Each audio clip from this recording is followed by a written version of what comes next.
Well, good evening, everybody. Tonight I want to try and finish off this wall section on my Exeter scene, city of medieval interest.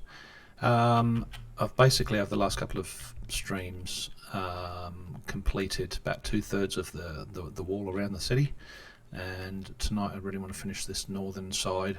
I've put in some gates, I've put in some towers as placeholders, and yesterday I'd finished off this eastern section which goes up behind the castle. And I also want to be doing a bit of work on the bridges that actually connect the outside of the fort to across basically like a huge ditch that's on the side here. So I'll start doing a bit of work on that as well, but my priority is to try and get the outside of the ramparts finished from here all the way down to the northwest corner. So I'll crack on, I'll keep going. If you are watching and you have any questions, pop them in the chat. If I spot it, I'll try and answer as we go, but yeah, off we go. Alright, so this section here, I don't know if that's the right, I want to sort of make sure I've got the towers approximately right. This section has to join up with 3 corridors, and then there's on top of the ramparts as well, so I need to make sure that the other bit that I'm doing over here is the same, and right now it's not. So I am probably going to switch out this piece. It's correct on the other side, but I actually want to use that on there, so I think I need a different piece rather than this one. I'll take that one out. And let's just pop out some of these, put it into a floating window and I can have a look at what's really going on. So that sort of thing is obviously a rampart section with stairs in it. I can definitely use that.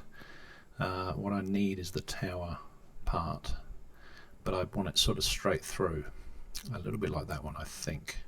You can see it's a little bit of an angle. We kind of want a tower sort of midway through the wall, so let's have a look at these other towers.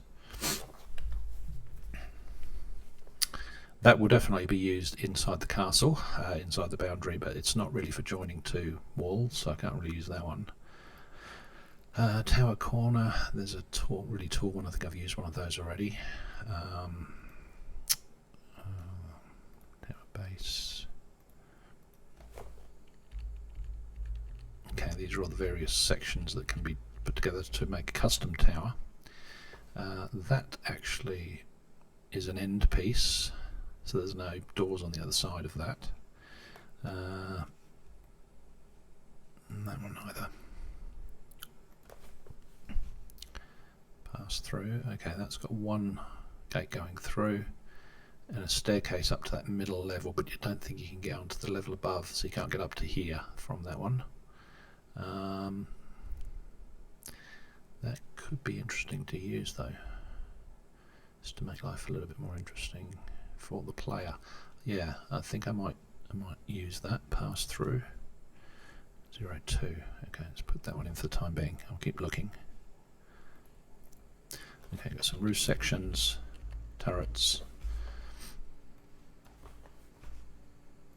turret base, cliffside steps. Okay, I could probably use that in the castle section when I get to that, round to that.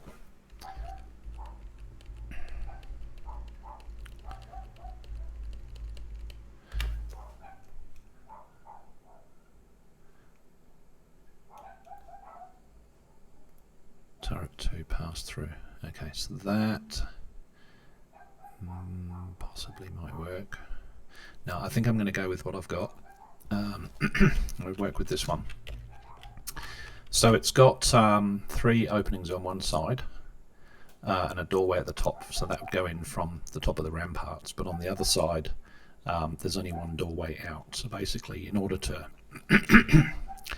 get through this section to the section over here, you're going to have to go through a particular level, which I think I make a bit interesting, so that's not too predictable. So let me just get it approximately in the right spot, and I'm going to just try and line this up. Actually, it does need to be on an angle. It's not straight through.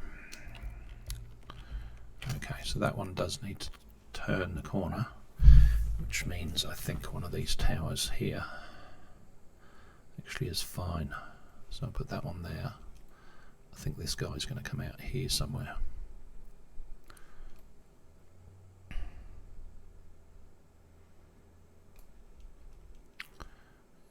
Right, I might use him in here. Okay, let's get this guy in place.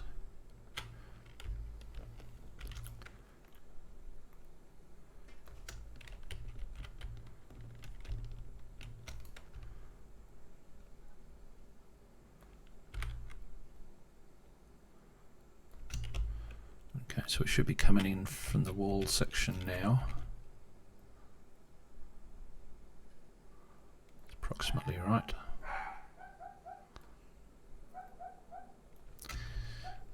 Coming in through here and then out through that section directly toward that bit. That looks about right. Okay, so I think that the lineup's about right. I think it's about right. What I might do is put the next one in as well. Actually, that one's fine. They look like they're the same actually. I think I'm using the same piece, but I am. Take that one out. And I think because I've got to turn a corner here as well, I probably want to use one of these ones that allows you to come in. Just going to make sure it's around the right way. Okay, yeah, that should work. Take him out of the way for the moment.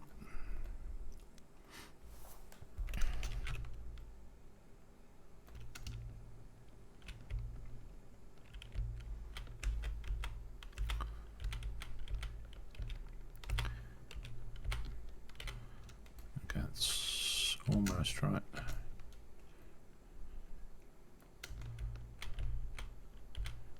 Whoop. Where am I? There we go. Okay, that looks a bit better. Looks like we're heading straight towards the other piece now. And then if we go out this way, it'll go over here a bit, join it with another one, and then straighten up and go out down the north side. Okay, cool. Alright, so there, those towers are in approximately the right place. The heights probably needs a bit of adjustment once I've got some of the other pieces in place. It is a bit hard to tell at this point whether the height is right.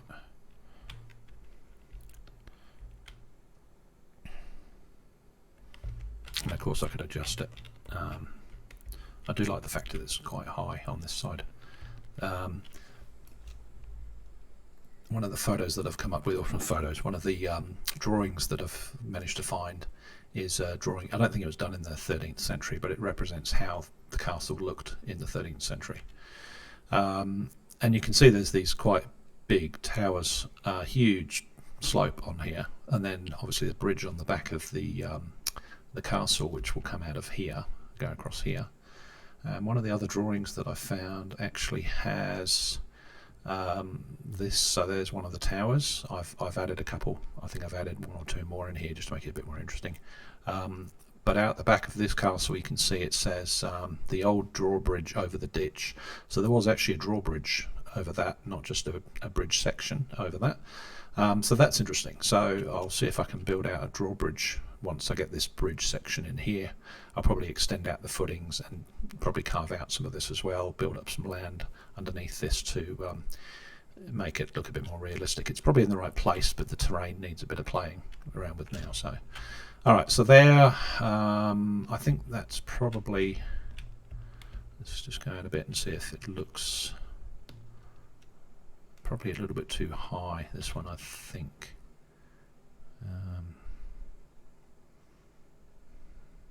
I'll start with that. Okay, let's take a section of wall. They look like they're almost at the same height, so I'm going to take a section at the front that I know is pretty level, and just copy and paste it up there and see if we can get it roughly into the right spot. It should be enough. Let's put it up over there.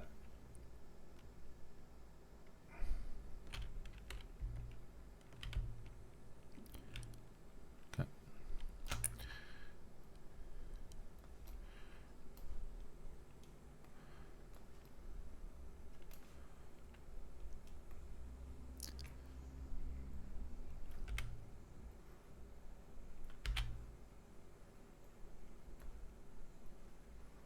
Okay, probably way too long, but it would give me a sense of the distance at least.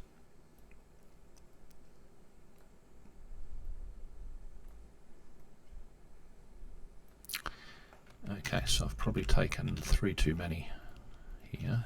Take them out. Probably need to move. Take 2 out actually. And then I'll just tidy this up and see how it looks.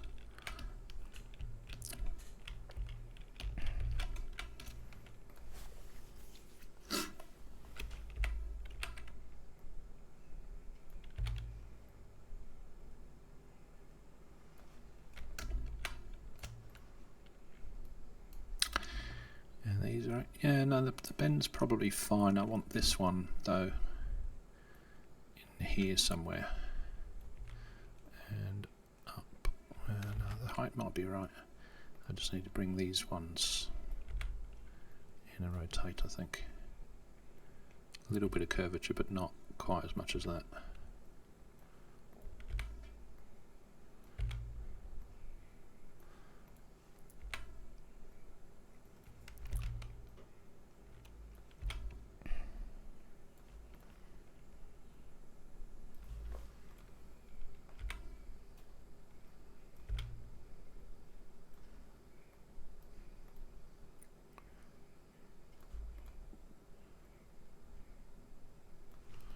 Okay, let's go down and have a look. See if that looks reasonable. Yeah, it's not bad.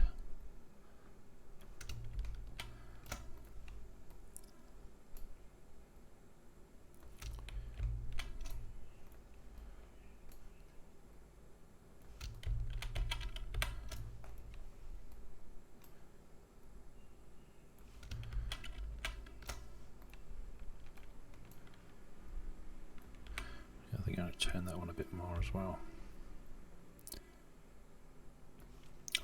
Okay, sort of making up my own structure on the back here because I don't really know. There was a tower on this point at this point, but given it sort of, we know the Roman wall sort of turns a few corners here and there. There's a bit that sort of juts in and then comes back out again. So I've put a couple of extra towers in here. I think this is the one that they're referring to, but or it might be this one. Either way, extra towers not going to be a problem. So, alright, let's get this approximately in the right place.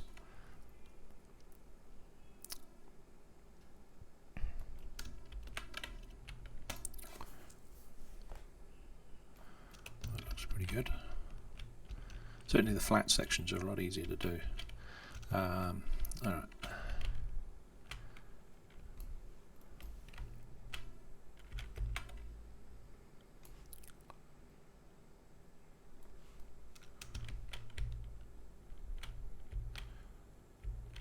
Cool. So now I'm going to go down into the ramparts and actually have a look inside the wall, because these bits are traversable as well. And what I want to see is whether or not a player can move through this section reasonably well, and I think they can. This all looks like it's going to join up okay, and we should come out here. Now I might need to move that post out of the way so that I can drop down into into the stairwell. That's good. So I'll go down this stairwell, out that way towards that wall. And I can also come in this way. This one looks a bit of a mess too. So I'm going to just, I'm not deleting those sections, but I'm disabling them. So that might be an area that you can sort of jump down into, perhaps, just to make it a bit interesting, or sort of drop down to the ground level and go along the base. This is right at ground level now, so we should better go all the way along here and join up with the main gate for the rear of the castle. There we go. So out this way is going to be that that bridge and drawbridge, and you can see it's quite a way down. And judging from these diagrams, yeah, it probably would be quite a drop, 20-30 feet maybe. So all right, so that seems to work. I won't put it into test mode just yet. I'm going to do a few more sections, probably down to here, and then I'll do a player character run through just to see if I can actually traverse through all this stuff. Just save a little bit of time and do it all in one section. Let's just drag that one in a little bit more, just to try and get the doorway to fit nicely. Yep, that looks okay. They look okay. So yeah, you can jump out of that doorway. You can obviously you won't be able to jump. I don't think you could from here be able to jump up, but you wouldn't need to because you can go down here and get up the stairwell. Now we've got a block there. These shaded sections are my markers that just sort of grey boxes so that I can identify where things go based on the maps I've got. So let's put in this section. This looks pretty straight. Let me save before I do anything else. That looks like that should go straight into there, so as long as it's the right height, if I need to drop it down a bit I will. That looks like a straight run to me. I will actually start to drop it down because the wall on this side does gradually come down the hill, and I actually want to start, I don't want to make that slope there really ridiculously steep.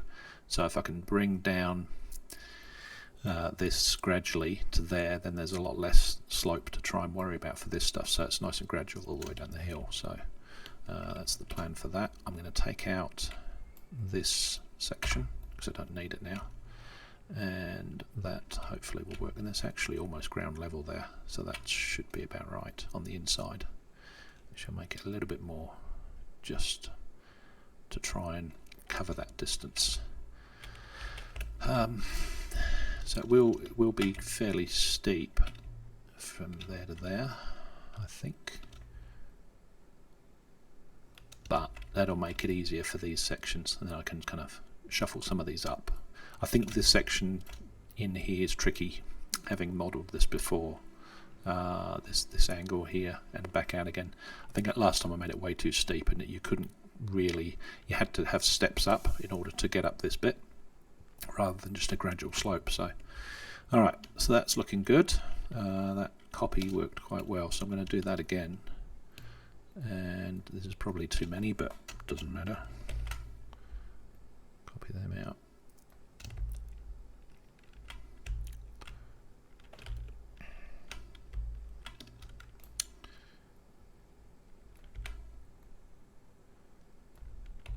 And I think this is pretty much a straight run, so I don't think there's much of a curve in it. Oh, it's actually longer.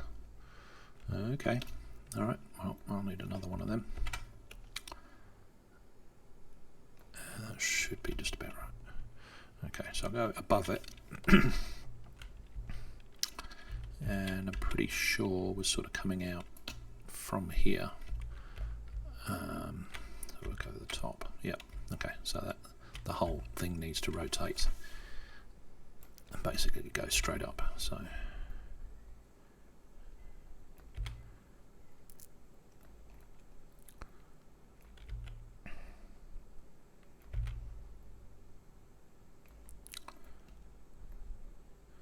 that might be why it didn't reach, because it was on a curve. I think if I straighten it out, it might reach a bit easier.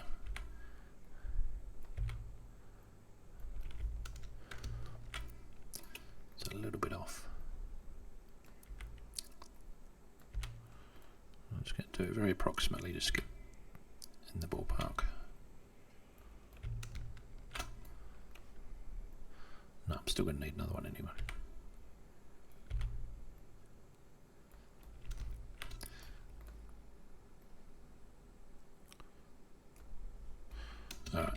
so that's kind of getting there. And that's certainly going to drop down, so I might move this one in. And I'll just shuffle these ones along. By the time I put these other ones in here, it might line up, it might not, but if I can kind of get this approximately right.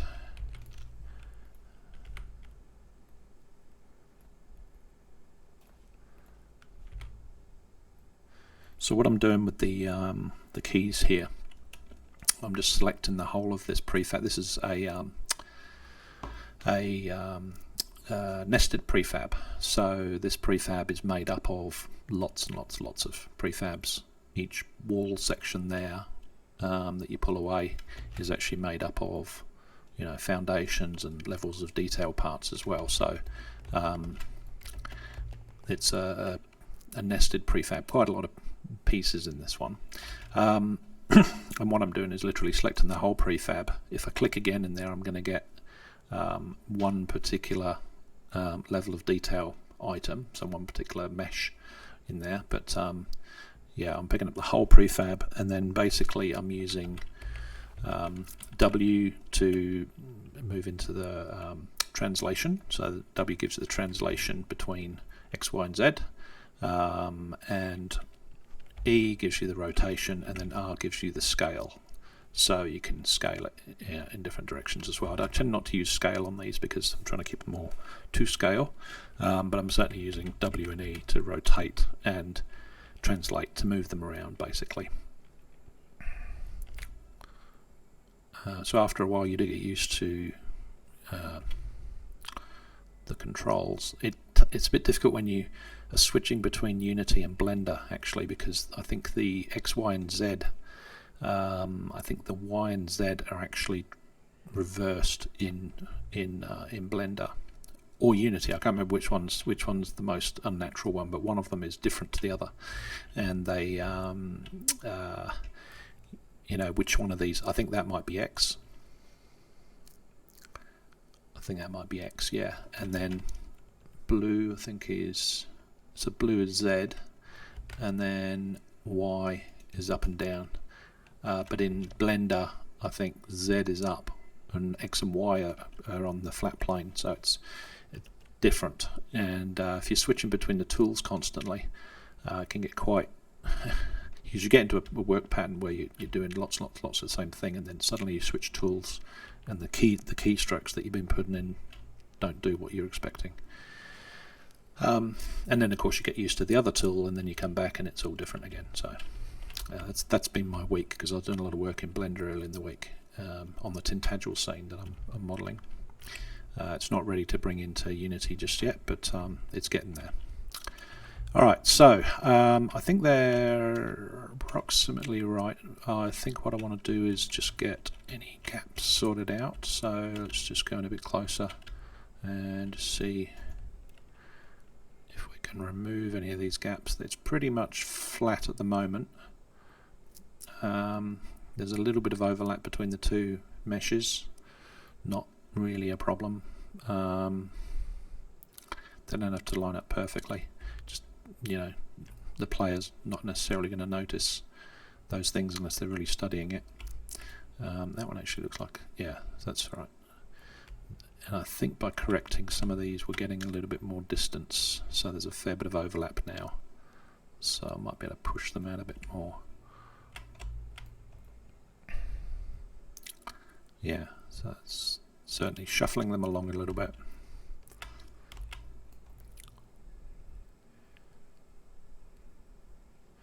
That one I think probably needs to rotate a little bit, perhaps.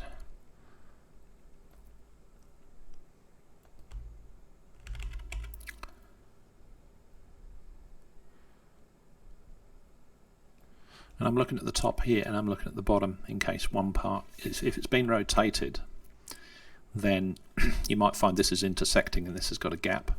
So that's kind of what I've been rotating pieces all the way around the city, so it's quite possible some of these won't fit straight away.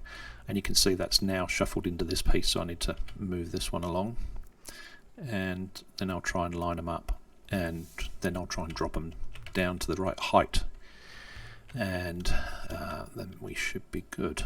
So let's grab this one, just a little bit of fine tuning around the position of these now, and looks okay.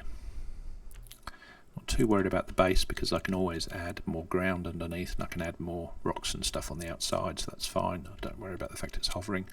I'm more worried about what's going on the inside in here.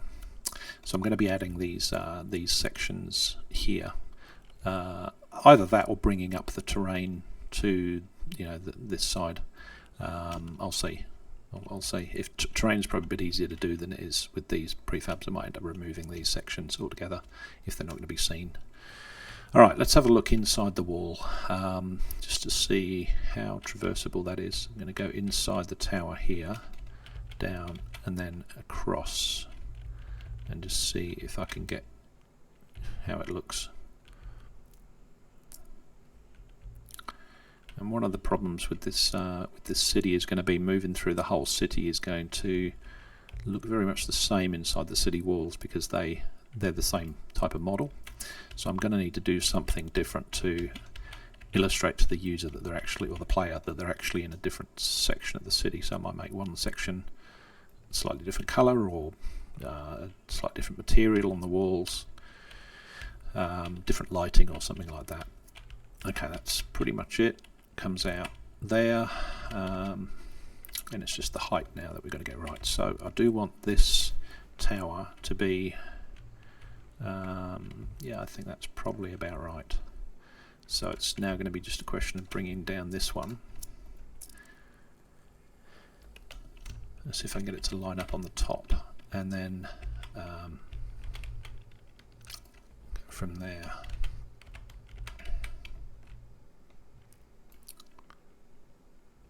Actually, I think it needs to go to there, which is quite a drop, because that's the top of the ramparts. So get into there, and then you can get up into the tower. So the tower is actually taller than the ramparts. So it's quite a drop, as you can see. So for it to slope down, that's going to be quite extensive. I think I'm going to bring that up a bit just to make that a little bit easier. I made that a little bit too hard on myself otherwise.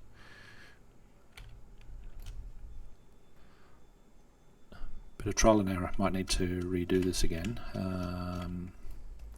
Now I'm just going to bring these down very approximately to try and average out the distance between the lowest and the highest.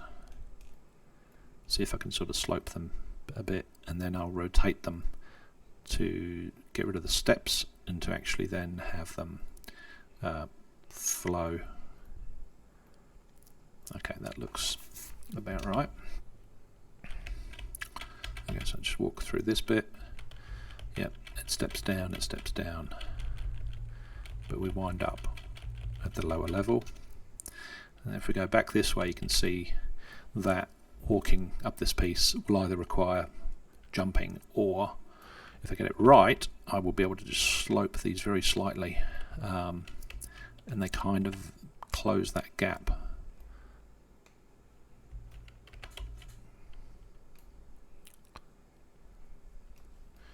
Hopefully.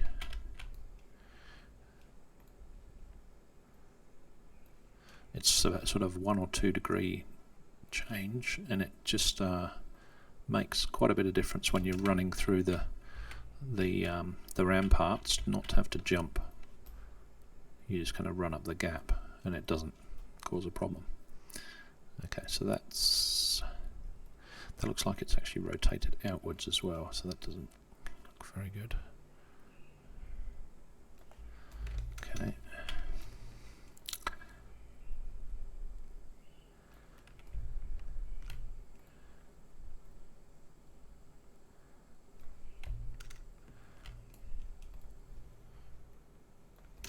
Okay, so let's have a quick look at that. We've got some gaps in there. We've got to close up again.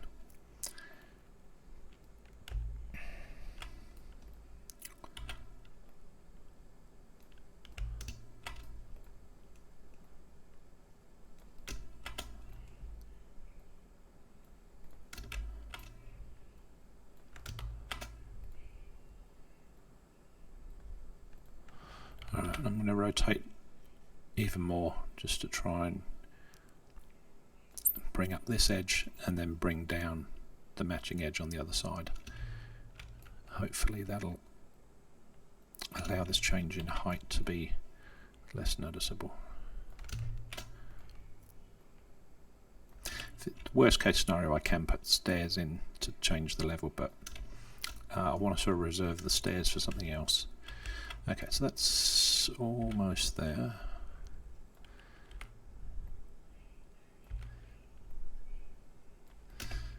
This is looking pretty good. It's just this last one.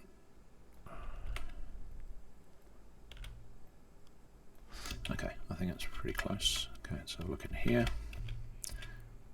Yeah, good. So you could almost be mistaken for thinking that's pretty flat, but it's not. It's actually quite a slope. That looks like it's rotated a little bit.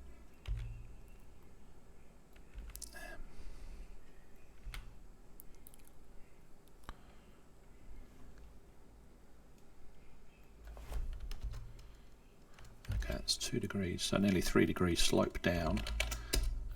That's better. That's now flat this way, and I think these need to be flattened that way. Actually, a bit of up and down is probably not a problem. Okay, that should work quite nicely through to this section of the tower, and then we're up into here coming out.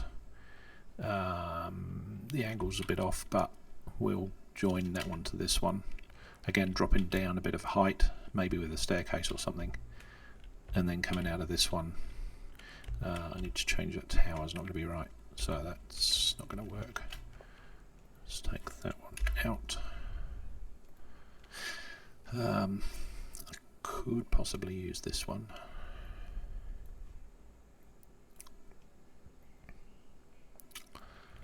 But it's only got one hole on this side, so that's not going to work. And I want it to have the angles to I think if I can do it that way round, then I'm coming in this side and out that side. Even though these two tower sections are wrong, I can move those around. I can actually translate those two pieces and shift them somewhere else if need be. Where are we? So these, I think that whole section, there we go. Yeah. That's 2 sets of prefabs in there.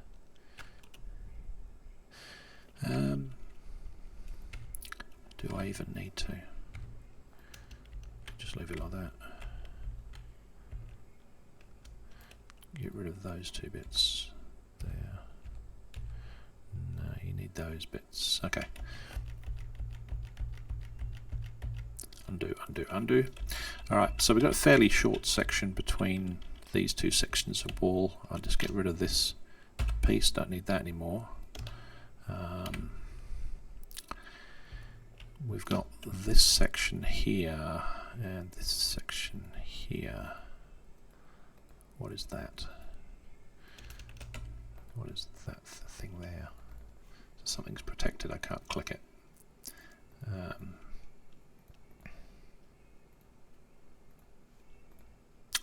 There we go. What is that? That's a wall section. Okay. I'm going to get rid of that for the moment. I'm just going to hide all this stuff and bring back in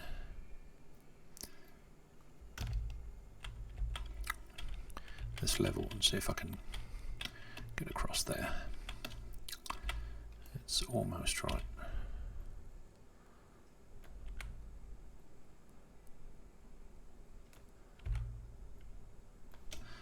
Okay, so if this is the the top level, then I want to be coming out of there and going straight across to that one, which looks approximately right. And then out of this one, I want to be going out that way. That should work. Okay, and then join up with that. Yep. Alright, so probably 2 or 3 maybe. Let's see if it goes with 2.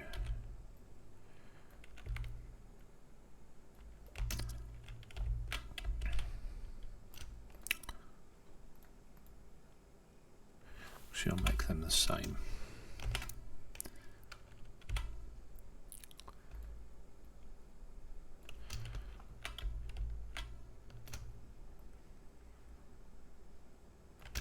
Alright. So this was pretty fiddly the first time I tried modelling this scene. This section's just an odd shape. Of course, we might be able to get away with something very short. We've just got two towers next to each other.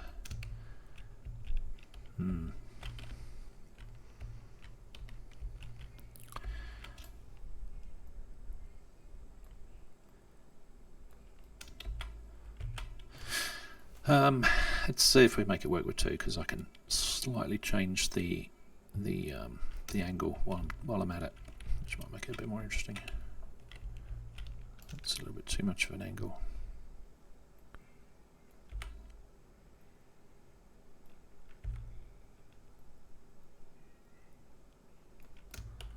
Okay.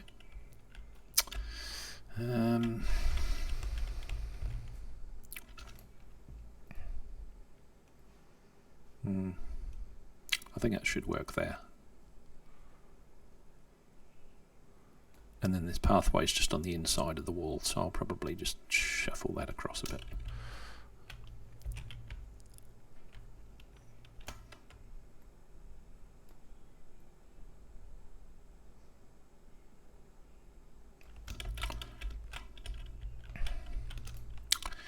Yeah, that's not quite right.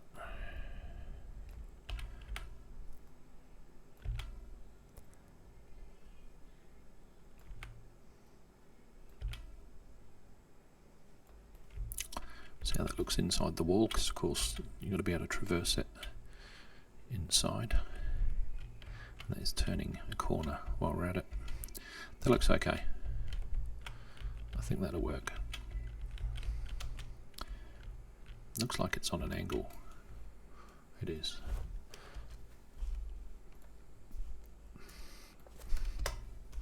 Okay, that's probably why things weren't quite working too well. Okay, let's straighten this stuff up.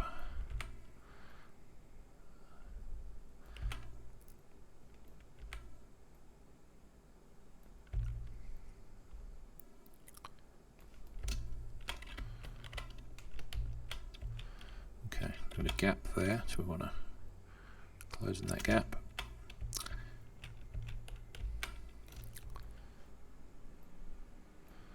And I don't think we want to turn the corner quite as much as that.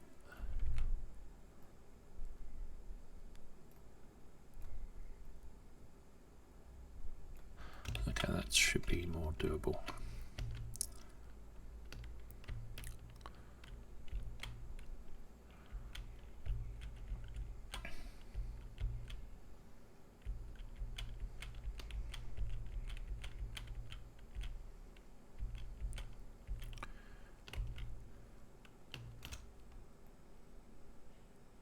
Yeah, that's better. Alright, and then we should be able to take that tower and just shuffle that over a bit.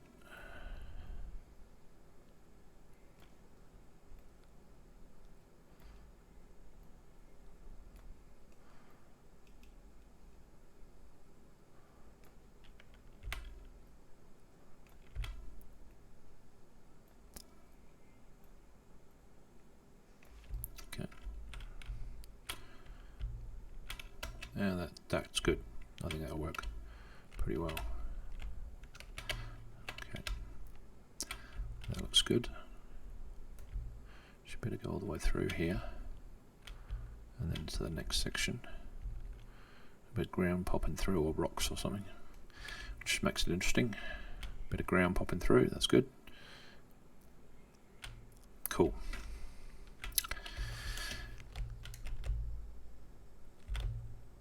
Alright, so we'll get around the corner. Certainly speeding up now. These straight sections are just so much quicker to do than the really slopey bits. And this should be mostly a straight run from here, sort of out with a gentle curve coming back in here. So I'm going to hide that one, don't really need it. don't really need that. I'll just use the ground as my guide. And just a general curve to there, and then same sort of thing there, so that should be pretty straightforward. Alright, so can I use one of these existing pieces? I think what I'm going to do is use this one that I used because it was mostly the same height. It's already got a curve in it, so that's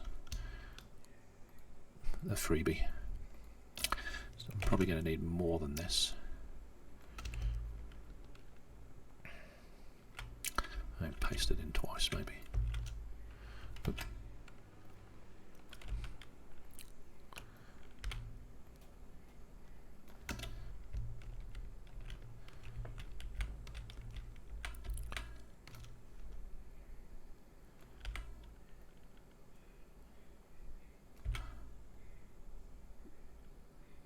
Nice. Okay. And the height's obviously got to change. So I think it's probably going to start there and gradually get lower. And we've probably got the same, that's probably the same amount again. So let me just save the scene before the scene gets too heavy. So copying again.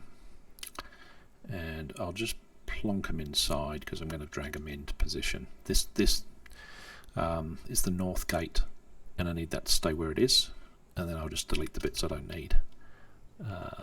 Let's just get the top-down view approximately right to start with. These are already pretty good. I think the lineup is about right. This one needs to rotate a bit more straight, and I'll bring the others into view.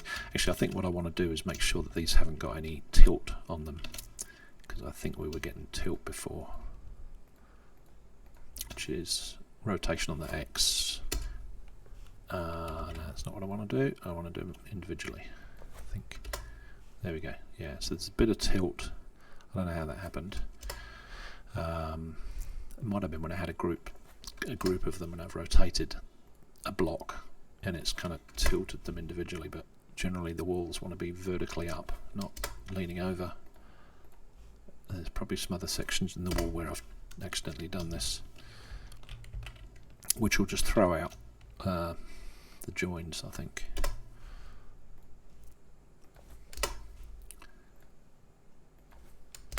So just taking away the X rotation, so that tells me that the X is the red, because you're rotating around this basis to sort of tilt it that way and this way. That's what I'm trying to get rid of. Okay, so they're all like that. Alright, so now I can just keep that slope going, keep that curve going rather, and just put these approximately in the right place, at least top down. Remove the ones I don't want, and then worry about the height.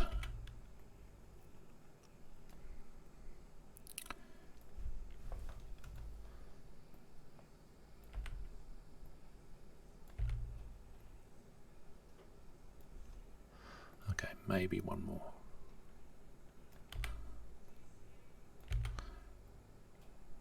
Okay, see if I'm in the ballpark. Possibly one more again. Get rid of that one.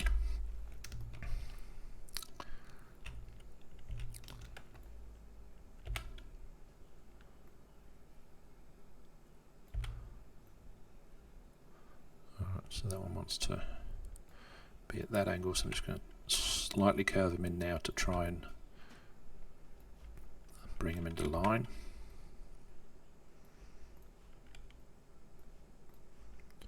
Okay.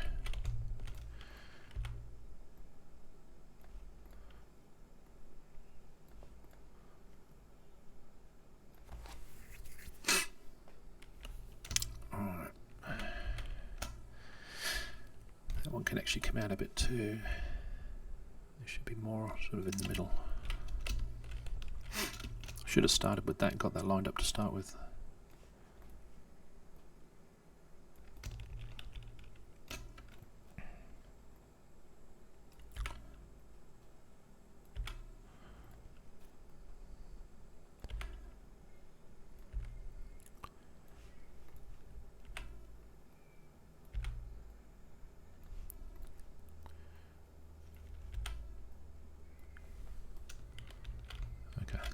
should come up nicely.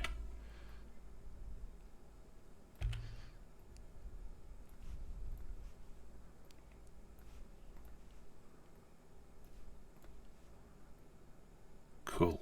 Alright, I reckon that's pretty good. And we know the north gate on the inside is the correct height because it's ground level, and that ground level is correct for Exeter. So this gate here I think is pretty spot on. Actually, why are there two of them? I did that. I've been doing that all the way through this process to duplicate them for some reason. Alright, yeah. So we kind of want the player to be able to go straight through here and not have to go up a step. They might have something on the other side, but certainly on this side you want to be able to go straight in. So that's the right height of the gate. And now I need to bring down these guys in a gradual slope, which is obviously going to go, you know, maybe 2 or 3 degrees. So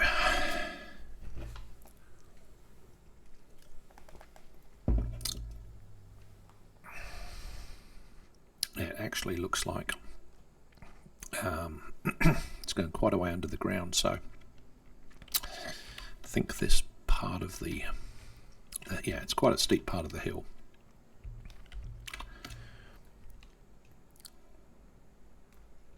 Yeah, so I need to start sort of stepping them up as I've done before, have a bit of a guess about how much it might step up on each one, a bit of trial and error, and then see what it looks like.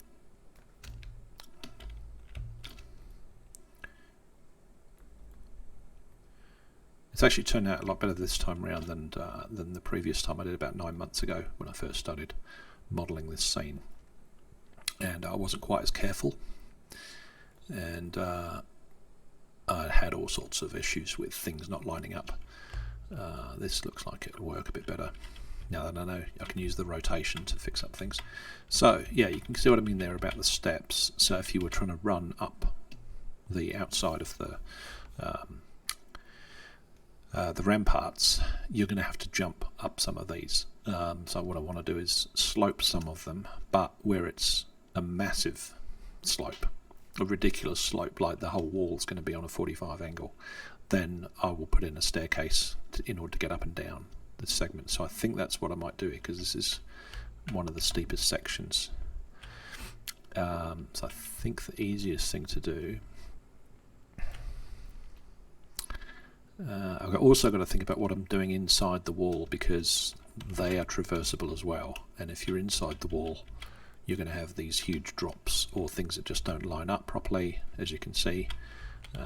So the ceiling of the next piece sort of blocks your entrance into that piece, and vice versa. So we've got this sort of thing going on inside. So I think what I want to do, actually, get a bit of rotation there. I think what I want to do is take one of these middle pieces out and maybe put a staircase in the middle, halfway through the wall, just to kind of allow these to be a bit of a slope, but not that much, and then the same on this side, but then you change height on this middle piece. I think that's the way to do it. There's too much change in height otherwise.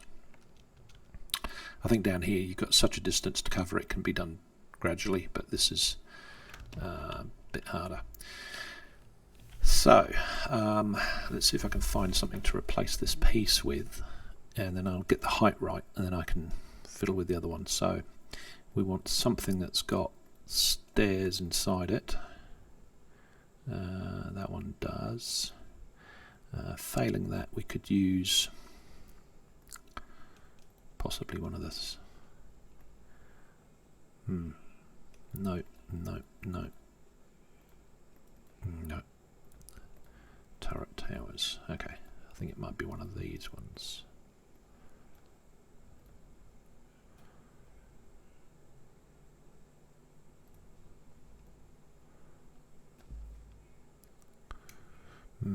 Actually, there was one tower that had 4. It's got 4 entrances plus 1, and that might allow me to come in on the 4th floor but go out on the 3rd floor.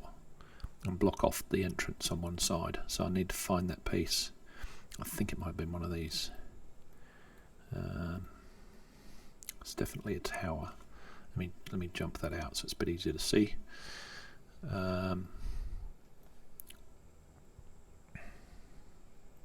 Turret towers, giant tower. No, that's not it. I'm just going to flick through these and see if I can locate it. Is that it? Yes, that's it there. Tower corner. Okay, so we're coming in. Yeah, so we're coming in with 1, 2, 3, 4 plus the one on the top. Yeah, so you can see that. Sorry, 1, 2, 3, 4 here with one on the top, and then 1, 2, 3, 4 lower with one on the top. So some of these could be deleted and a wall put in, but at least you can change height with a staircase on the inside. So I think that's the way to. I think that's the way to go with this. I'm going to plonk him in sort of midway. That's about right.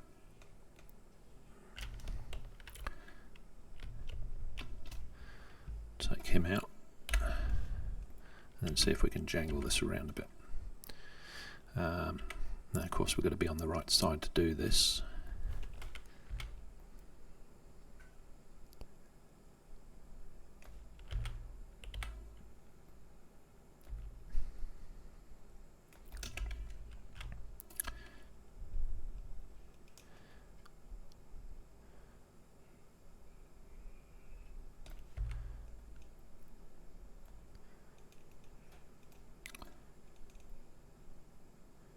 Okay, will that work?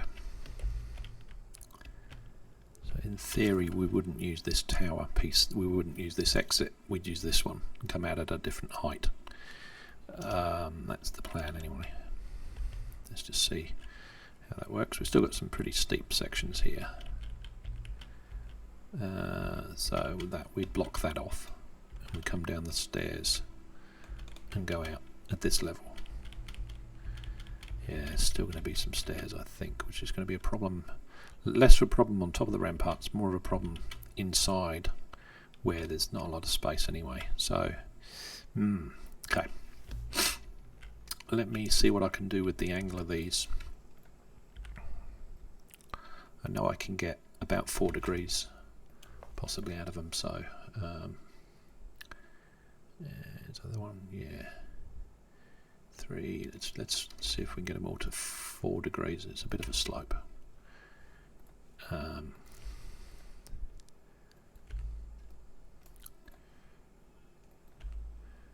Maybe that's 2 and this is 3, just so the slope starts to come away.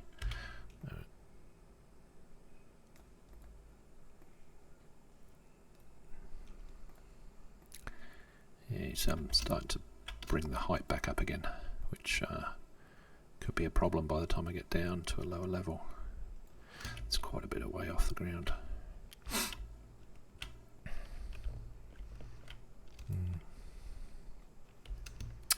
But it does fix the problem of being able to walk across it. So inside this should be fine now. There's a change in the height, but it's not extensive. So can I change the height dramatically inside this tower then?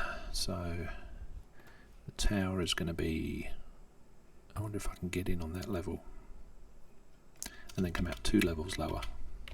That might be the way to go. So we should be able to get in there.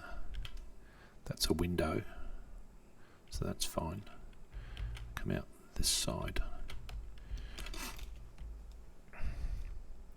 If I can come out down here, that'll work. So, you know, quite a big difference in height. It still looks a bit odd if it's too much. So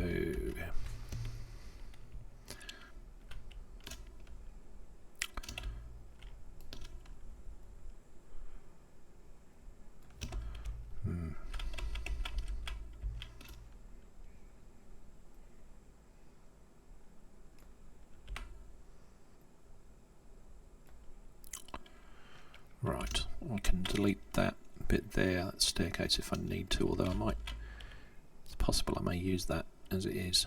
Alright, I'm going to put that 4-degree slope on these sections and see how much I can close in that distance.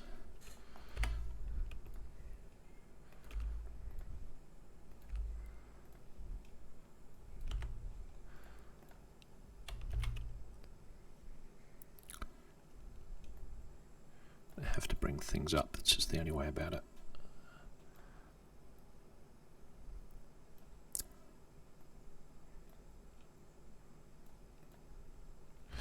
Okay, going to need another one.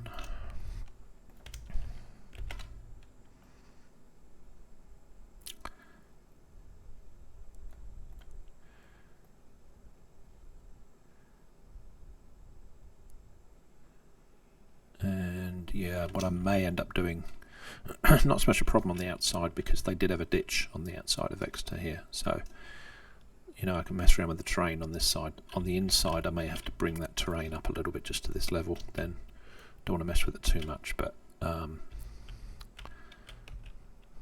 yeah, it's a little bit high, but it's the only way to get that wall section looking half reasonable. I think that looks kind of okay. Once this stuff here is fixed up at the bottom, it's a little bit of a gap, but then it's an interesting change in height. You're coming in and you're going at a different height, which does appear to be the case on the castle. There's these changes in height on this thing all the way round, so yeah, you can't really see it from this drawing. They've even, it doesn't even represent all the pieces that are there in some of the other drawings. So, yeah, it's difficult to see. You can only do some height change here. You can see it stepping down. The wall's actually stepping down in places. Alright, so I think what I may do is get a little bit more out of these angles and just see if I can drop it ever so slightly.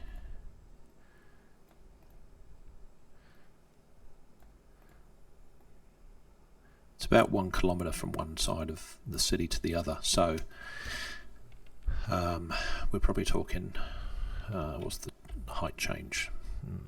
50, 60, 70 feet maybe from the top to the bottom.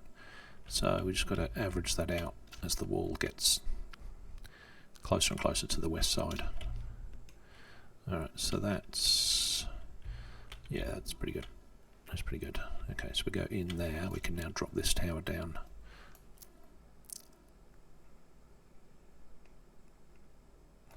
Cool, that should work underneath as well. Awesome. Yep. And this one. Yep. Cool. And down to the ground floor. Actually, we're through the floor here, so the ground level is going to have to come up underneath this. That should be fine. Okay, so now I'll do the next one. That may have saved me a bit of effort. Okay, I need to get that lined up a bit better.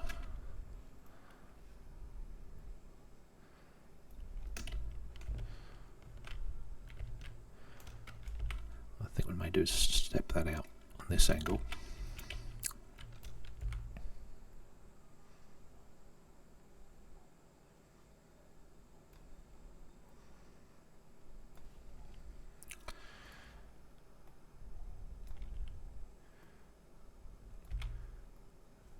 Curve that back in again. The only thing I'm concerned about is whether or not this is traversable on the next level down.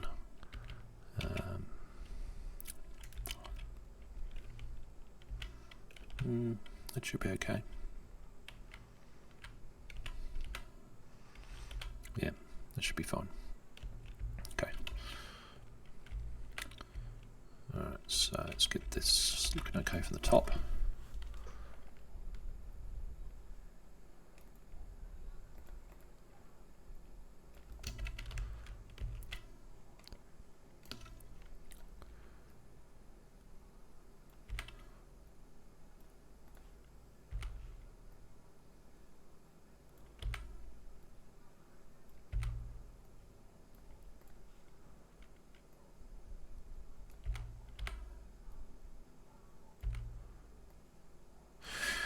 Okay, this is where it's going to be a little bit tricky because it's halfway through the wall. So again, I'm going to shuffle things down. I think, yeah, that's a little bit of a pain, that one.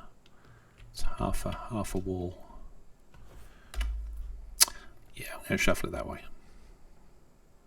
I think it's closer on this side than it is on the other. And I'll rotate the wall a little bit.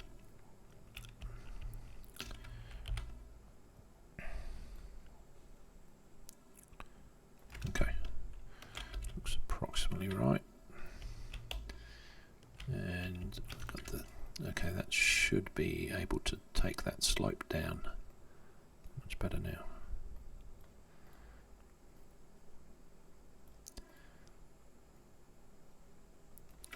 Okay, see what that looks like from the inside.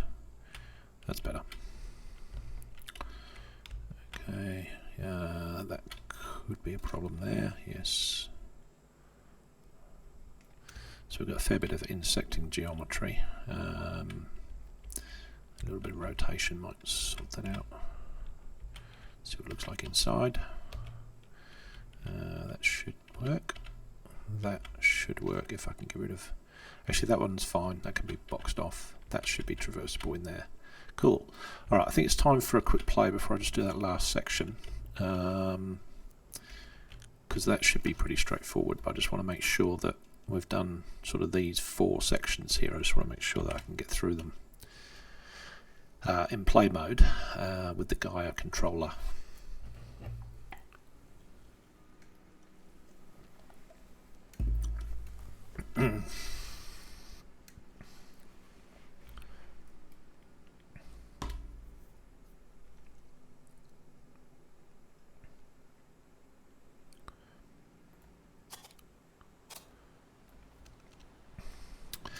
Alright, so let's try and get into the North Gate section, and then we'll try and climb all the way up to the castle section from on top of the wall and inside the wall. So we're going to need to jump this, certainly jump it with this character. That looks like that'll work okay.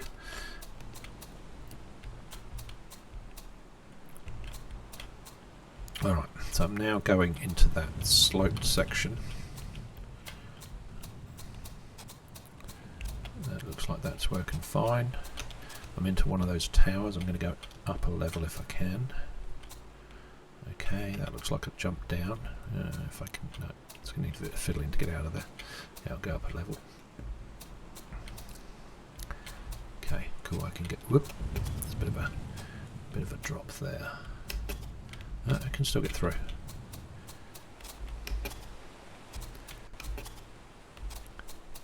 Okay, into the next section.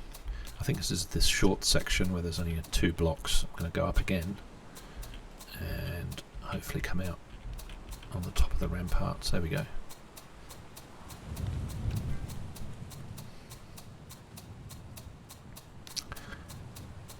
And if I get through that doorway, there's a little bit of a lip. Should be able to go up on top, and I should be able to get onto the other part of the ramparts from here.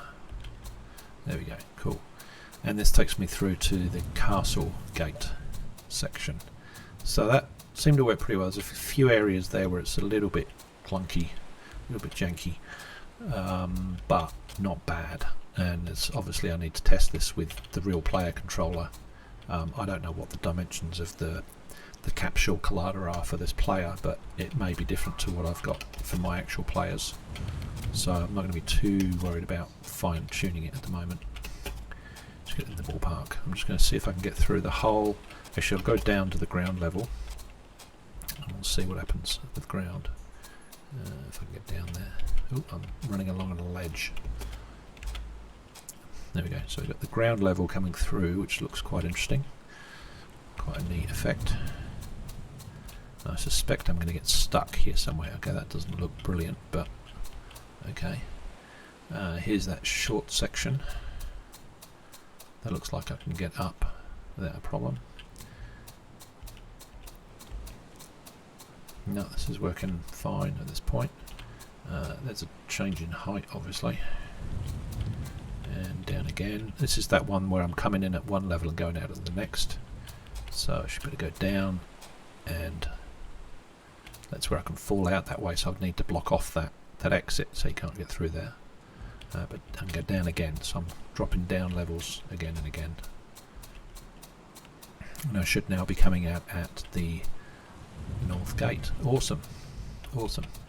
Alright, that's worked a lot better this time around than the previous iteration that I had. So there's a few clunky bits in there, but it's not too bad actually. It didn't take too long to get to that point. So alright, I'll finish off this last piece of wall, and then I can work on the... I'm a bit bored of walls because I've been doing the walls for about 3 or 4 days now, so I want to get the bridges done. Alright, so I'm pretty happy with that. The scene is getting a little bit heavy because these are quite detailed models and I've got to optimise them. Okay, so I think what I'm going to do is choose this straight section here. I think it's that straight section. There's a bit of a curve on it. Actually, I'm going to use this one here.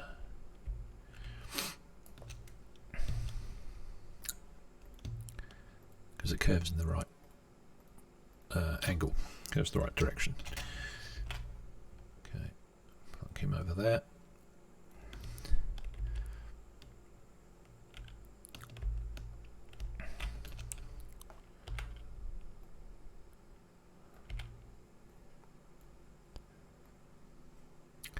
And that's the worst of the height change, so this stuff here should actually be pretty cruisy from here to the end. In fact, if I straighten up this stuff, I may just be able to copy this section again and again. I wonder if I can zero out all these pieces. Yes, zero them, and zero them.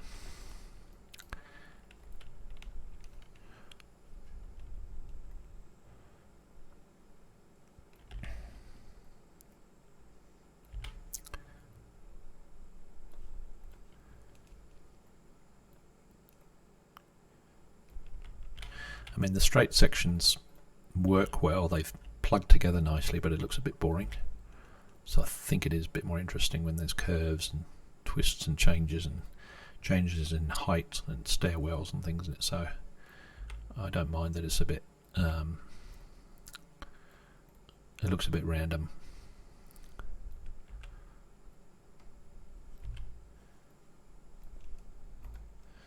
Actually don't need this here anymore. I'm just sort of following the guide, but I'll turn the corner and then go back the other way on this one.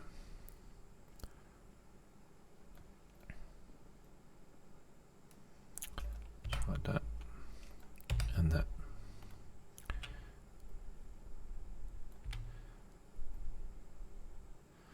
Okay, so it's looking okay from the top. Have we got any gaps? Certainly I need a height change, but it'll be pretty gradual. That's looking pretty much okay. Alright, so let's copy that again.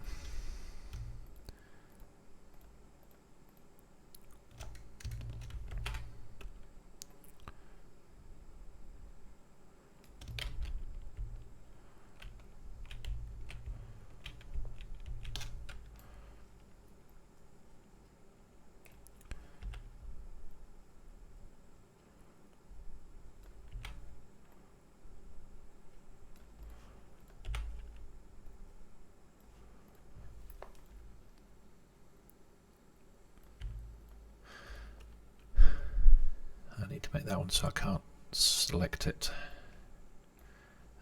This one here, I need to put that on. I don't want to be clicking it accidentally.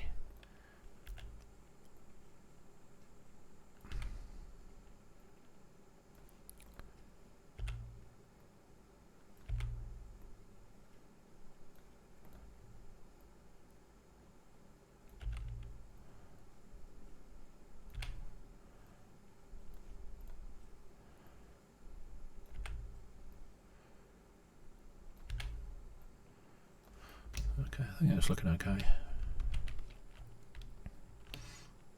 Yeah, the height's not going to be anywhere near as steep as this. Alright, so I need another... probably another 7 or 8 maybe. 2, 3, 4, 5, 6. Yeah, how we go with 6. No, it's not going to be quite enough.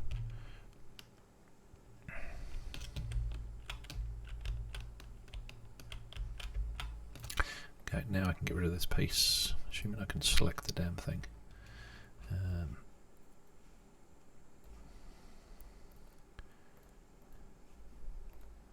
Right, get rid of you. Okay, let's bring it home. So I'm just going to give a straight run and try and join up with this piece. I know this one here's got to be jangled around in position as well, so it's definitely a little bit more fiddling to do, but I think it's workable.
Two or three more maybe.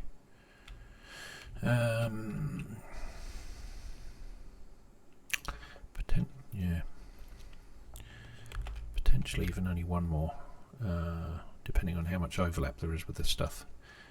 Otherwise I might have to budge this a bit. Alright, let me come back to this side, get the heights approximately right, and then just check if how many of these are actually overlapping, because that's pretty tidy all through there.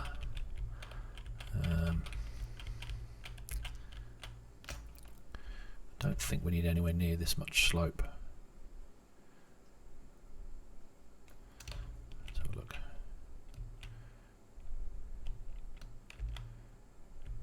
Yeah, no, it's not going to be a huge slope at all. So let's go with, see how much this piece of concrete and this piece here, if I just rest that on that ledge, I'm going to work on that basis all the way down and see how that goes. So it's got the same incline, and you can see there's a fair bit of overlap on some of these, so just try to close the gap but not have too much overlap, and hopefully that will close that gap at the end, mostly.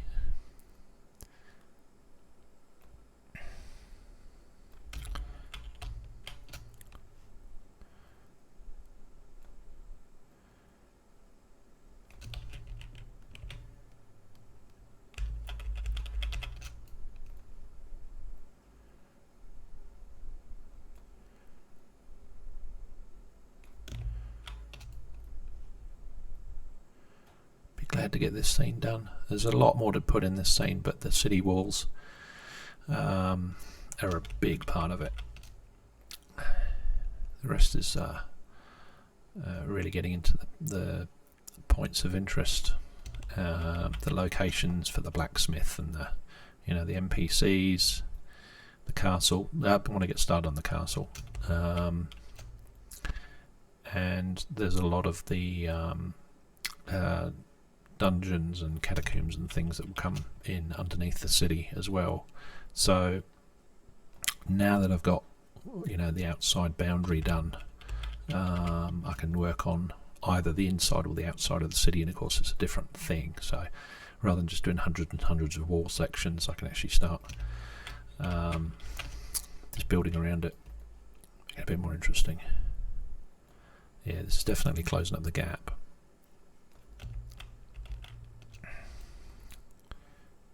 we're almost halfway through a wall, so yeah, that's going to make probably all the difference.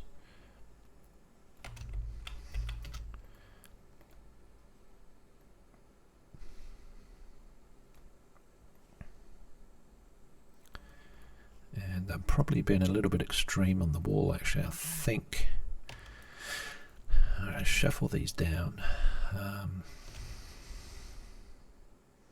Yeah, it's going to close that gap. I'm already pretty low. These, can't remember what they're called. These support pieces are getting lower and lower and lower into the ground, and I think I want to sort of keep them up. So this slope's probably too much. I might just close it up a little bit. That's okay. Just even it up.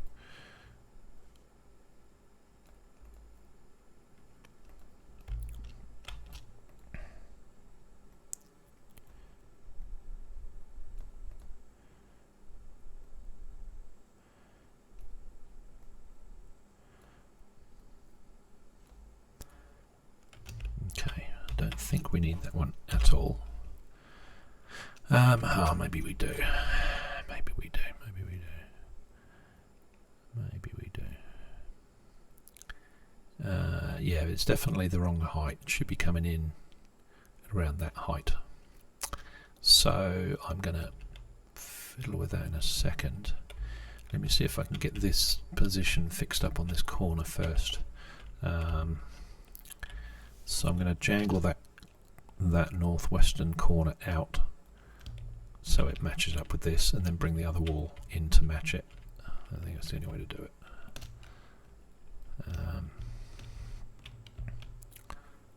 It should work on that side.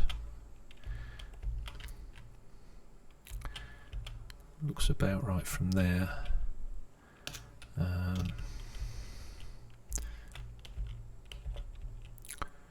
Yeah, that's a fairly long section. I've got this issue here. Yeah. Okay, so when I first modelled this, I actually skipped over this bit where I've got this.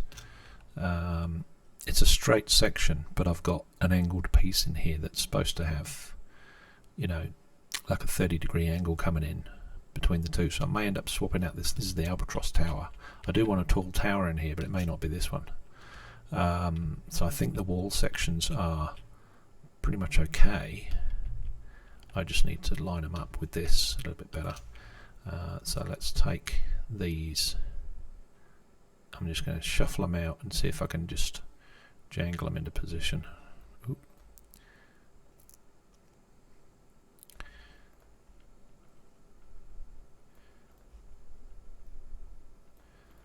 Take a bit of the rotation out.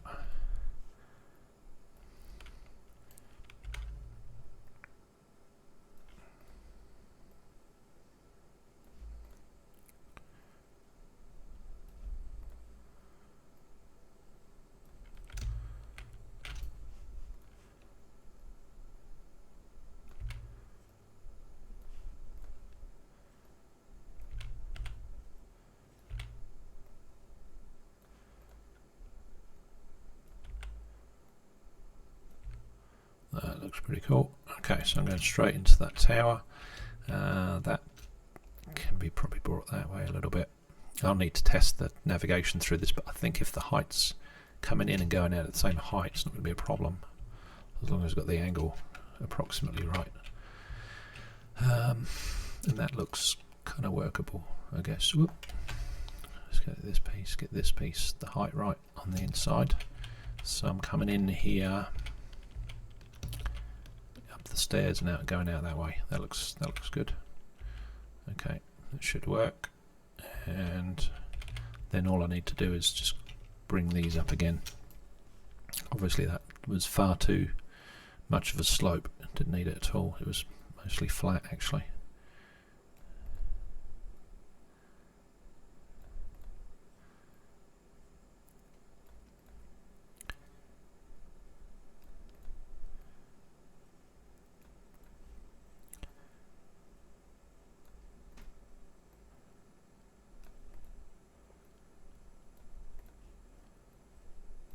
Okay, alright, that looks pretty close now. I feel it getting a bit sluggish. Alright. Oops.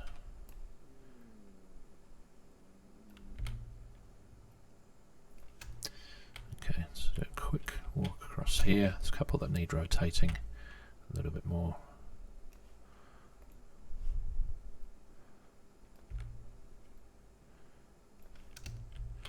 Okay, and then it gradually starts rising, which is fine. Okay, so this is where I'll now put a little bit of the rotation on the wall. And I'm looking at 2 degrees, maybe. May not even be that much.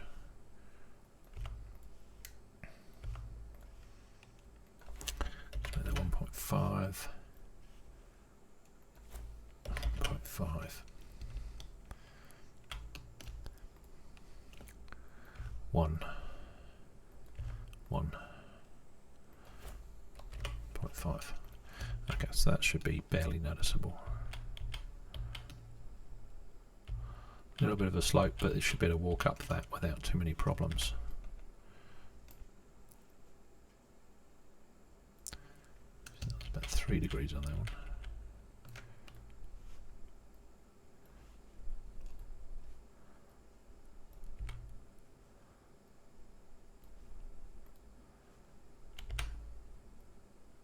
Okay. Alright, that looks about right. Cool.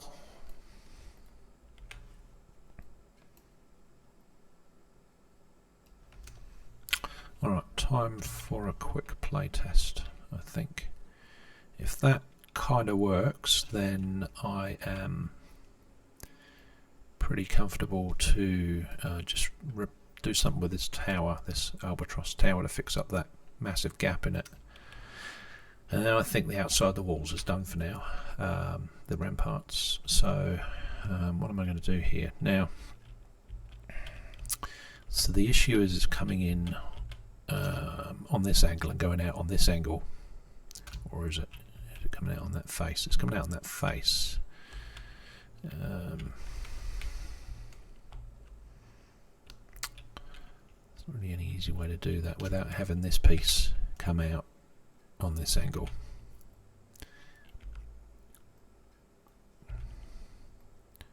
Maybe that's the answer. Bring it out and then curve it in. There's enough room to play there, but I don't think that's how it was. No, I'm going to take that out. Take this guy out. I'm going to put in a different piece. Because it's mostly straight across there.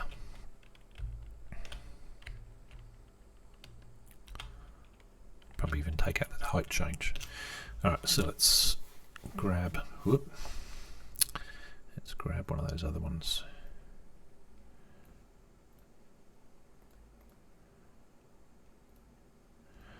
So it's not a tower corner, as far as I know.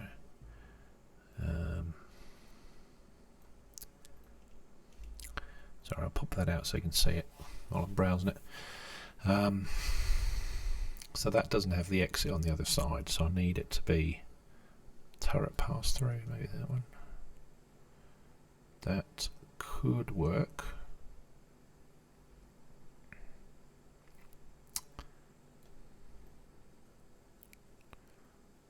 But it's only got one entrance to the rampart. It's only got one. It's only got one exit. It's got 4 entrances on this side, so that's not going to work. Maybe this one.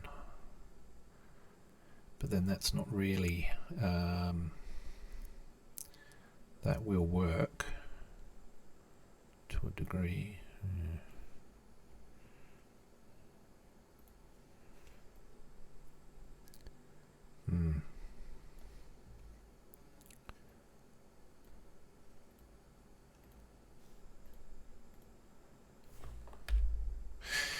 Actually, you know what? I want to take another look at this diagram, the drawing from, if I can find it.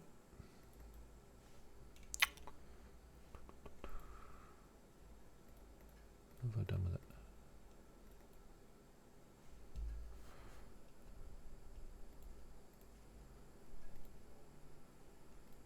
1563, that's the one I'm after. Okay, so in this, the Albatross Tower is actually behind the main wall, so the wall just keeps going and the Albatross Tower is inside the wall. So maybe that's the answer. Just keep the wall going straight from the west gate all the way to that tower. Friars, hey? And then we put an Albatross Tower in, maybe with it connected to the wall, maybe it's separate. So I think that might work better.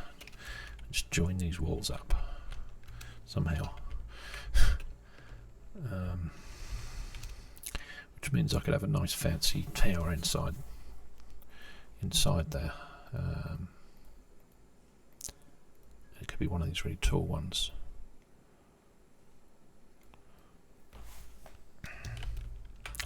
Because I can always close off the entrances, have an entrance at the ground level and a staircase up, without all the other things going on. So let me just put that in situ and then see if I can patch up this hole with one of these, I think. It could be a bit challenging. I don't want to be moving this. I think what I want to do is just have a domino run out to here and then move all this out if I need it back out that way. I think that's the answer. How much of a gap is it though? The other alternative is to pull them in closer. Yeah,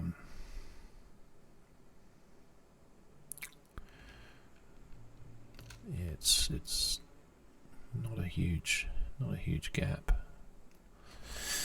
All right. Let's see if we can close the gap by just doing more of a straight run between the two. Let's take that out of the way.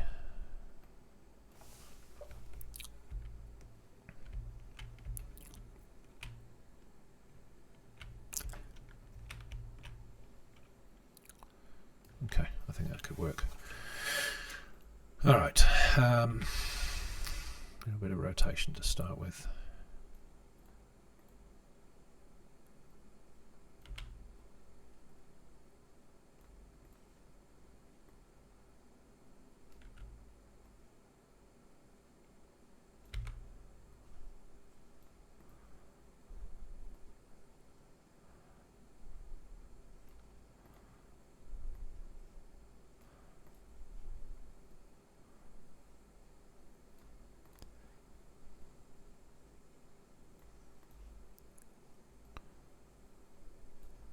Bound to be some shifting in this tower. It's not going to be exactly where it was.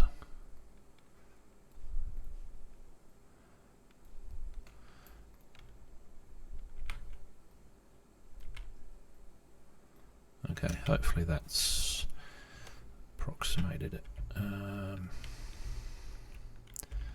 let's fix up from this end now.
A little bit of rework, but I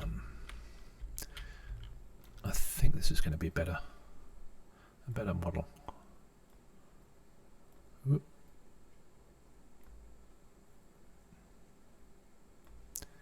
Yeah, it was bothering me that they had that huge gap in there, so this should make a fair bit of difference.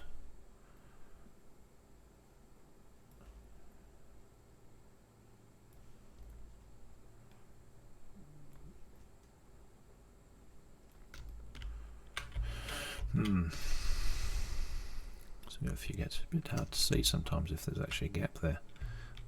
You miss it and then you have to go back and shuffle them all again. And of course, because it's not, it's not perfectly clicking together. They're not joined together really, because they have to turn corners and things. So there's no easy way about it other than looking and moving around with the camera.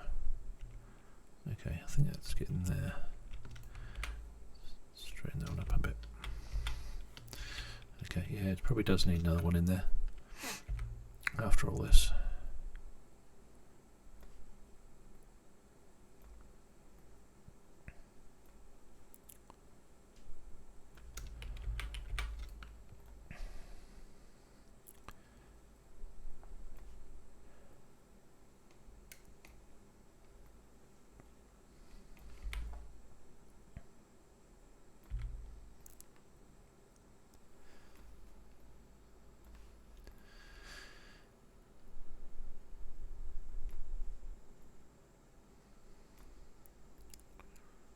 Okay, so that's fixed up the height difference that was there, mostly. There's a few bits and bobs out.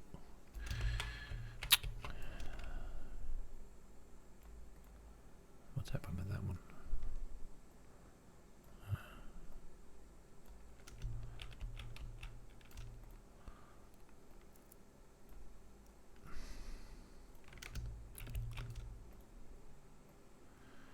Undoubtedly there's going to be some fiddling. Alright, one more I reckon. I think this can afford to come in. Actually, if I do, yeah, no, I think what I'm going to do is I'm going to bring this guy into this corner and then bend this road in here, this wall, because that's a long section, so it's easier to create curves in it than the shorter sections, and this takes care of that silly corner on the edge of it, so that should work actually. Yeah, so let me get this roughly in position.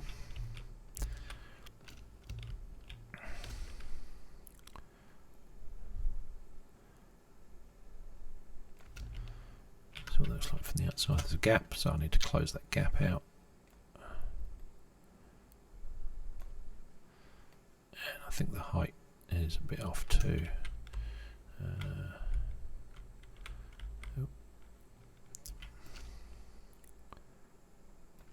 That's better. Okay. Go down in there. And then we just need a straight run through to the other one. Okay, so last bit of fiddling, I think. Hope.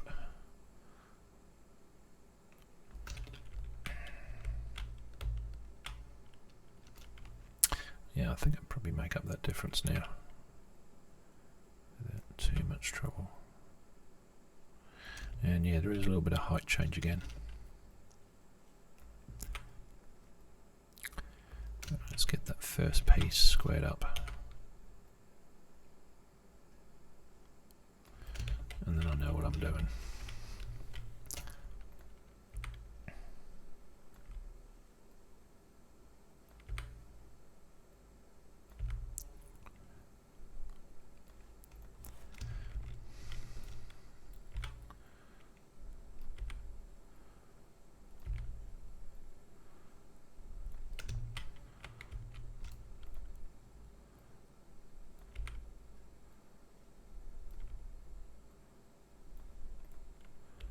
Hopefully there's enough play in this to be able to, enough overlap to be able to take care of this. The gap seems to be getting smaller, which is good, it's promising. I just hope there's enough by the time we get to the gate. And we haven't got too many gaps. Oh, that's almost there.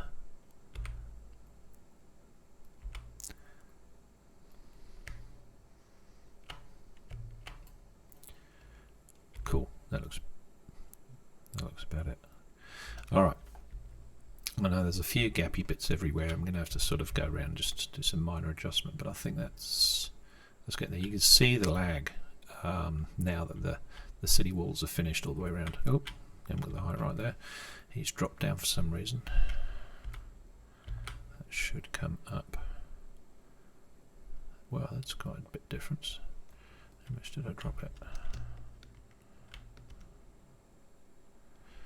Still a little bit of a gap there. Okay, I'll fiddle with that one. Some testing, I think, with a player character. That height doesn't look quite right there. Something's definitely off somewhere here. Might need a set of stairs in there. Okay, all right. I think the next thing I'm going to do is to put this tower in approximately the right position. If I do it this way round,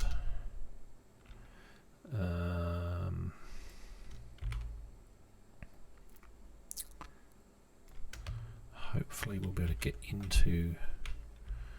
onto the ramparts from that staircase.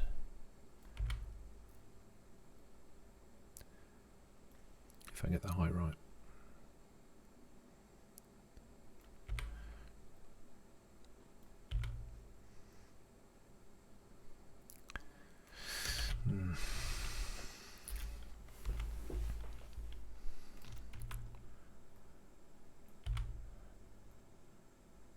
Okay, that looks a bit better.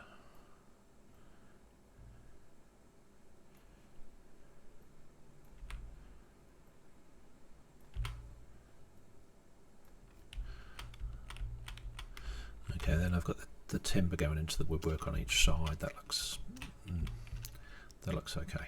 Okay, so then we've got the taller tower to be able to get up in there, and that's good. So we can go right at the top, which is quite a high tower.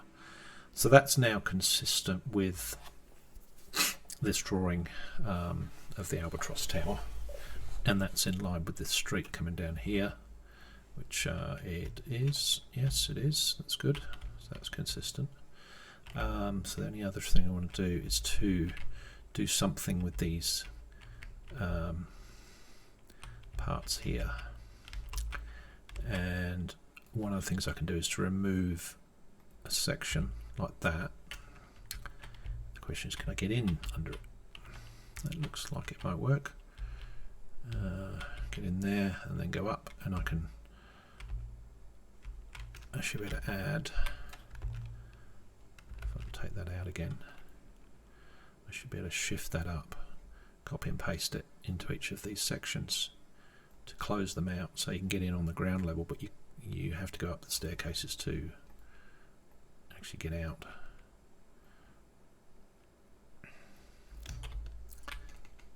Okay, let's get in a bit closer.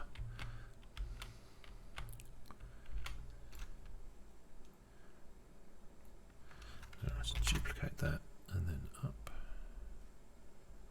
Actually, you know what I don't want to be doing? I don't want to be messing with this prefab. I'm breaking the prefab. Because if I've used this anywhere else, it's going to be doing the same thing. So I actually want to take this and unpack it.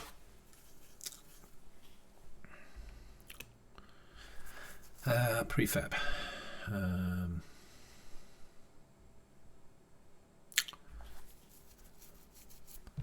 Select the asset. No,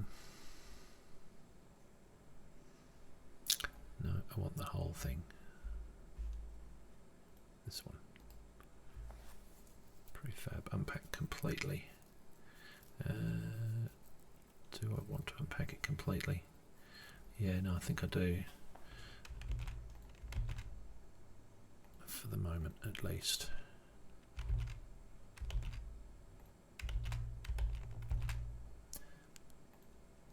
Okay, so that's prefab, unpack completely. Alright, I'm going to name this one the Albatross Tower. Just because it is a little bit special than the others. And now I should be able to move these bits out without worrying about breaking some other prefab somewhere else in the scene.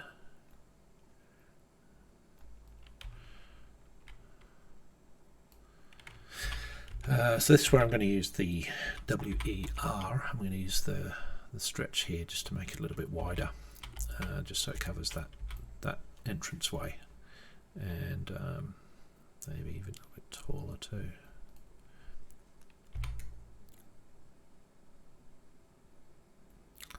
Okay, duplicate that, do another one up there.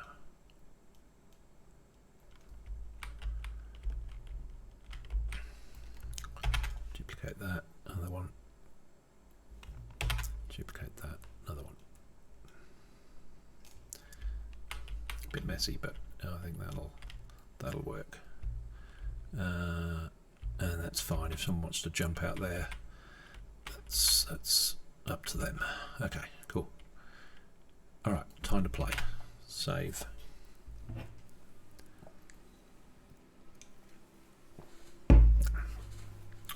Let me see if I can get in into the Albatross Tower at the ground level. Go right to the top, come down, get onto the Ramparts wall, and then see if I can go all the way around the city. That'll be a good test. Alright. So that doesn't look too bad from this side. I think that's fine. I can't get in because it's too... Yeah, I need to make it a little bit higher than that. The roof's too low.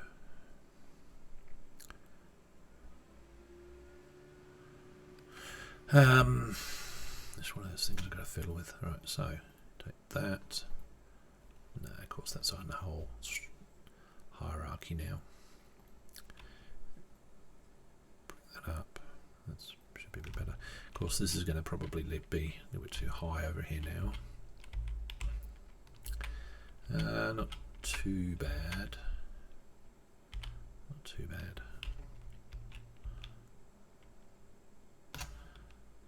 Okay, we'll see how that goes. Definitely going to need to do some optimization on this scene to speed it up. So I think the product called Sector from Procedural Worlds is what I might have a go at next on this scene, maybe tomorrow.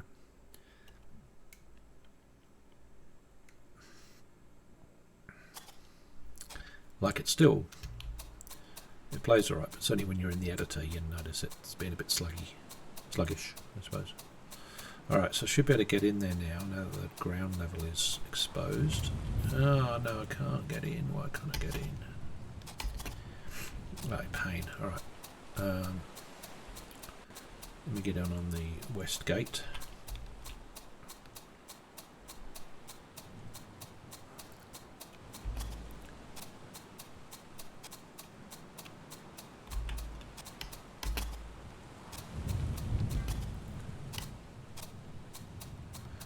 So I should now be at the northeast tower, and that looks like that's working. Okay, get onto the ramparts. Okay, so I got through that bit, that's good. Let's see if we can go up to the castle.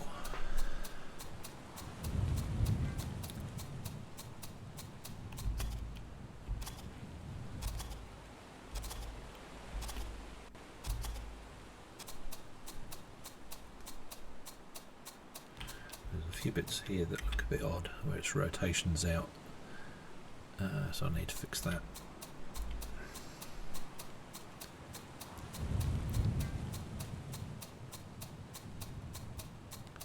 Okay, so this is where we come in on one level and we need to change height if we want to be on top of the rampart. So that kind of makes it interesting that you've got to change levels. There we go. Okay, so no, I'm able to jump up those steps, that's good.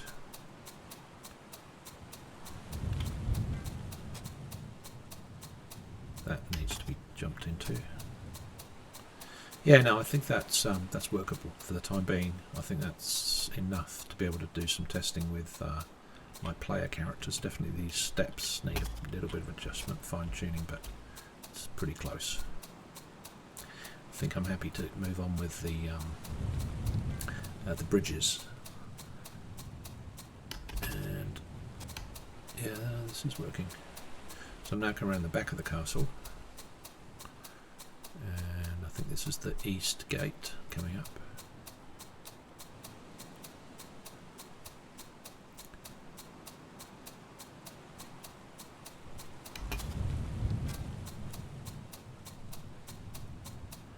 Yeah, no, this works. I mentioned it in the previous stream. You can see the wall in the far distance is being hidden, so it's obviously culling the outside of the wall at this distance, but it's still showing the stairwells, the staircases inside the wall. So it's culling the wall, but not the staircases. It shouldn't be culling the wall at all. Not at this distance. It should be still displaying it. So I'm going to need to do something there to fiddle with that. Because I think if you're up on top of the wall, up on top of one of the turrets, you are going to be able to see to the other side of the city. I don't want that happening. Don't want it culling it like that. Okay, it's one of those ones where you can't go down, so that makes it a little bit interesting.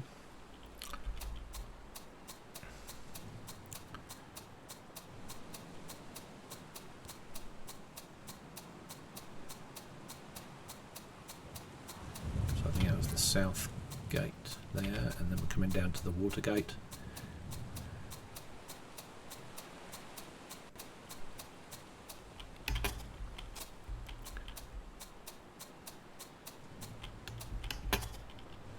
Yeah, definitely need to sort of fiddle with those stairs and steps, and then we're back onto the main section over to the west gate, and we'll see if we can get into the Albatross Tower now that it's to one side.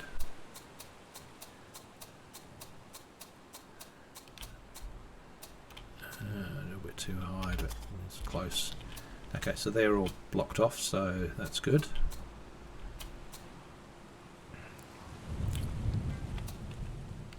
That's cool. That's blocked off. So that's the inside of the city, and then this side is the wall. And then, can we get out, is the question. A little close.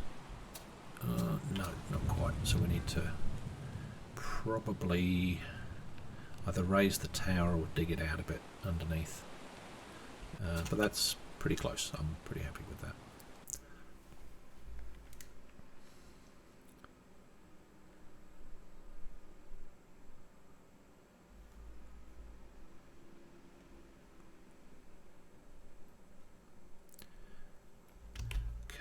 Raise that up a bit, and if I can take that floor and just drop it a little bit, still have a little bit more room to get in.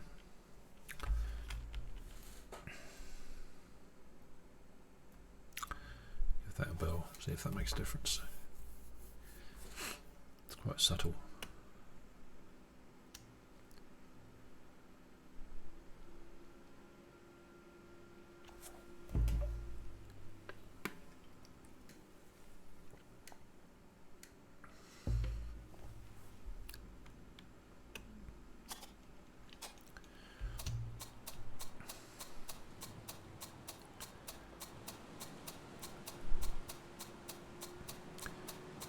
Nah, still can't get in. I wonder if there's a collider there. You know, it might be something that's not visible, like a box collider. Yes, that's quite possible. Because there was a wall section there that I copied the mesh, but the collider might still be there. Let's have a look.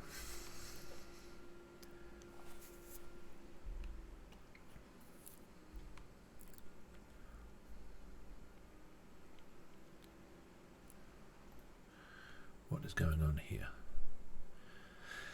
Okay, so that's got a mesh renderer.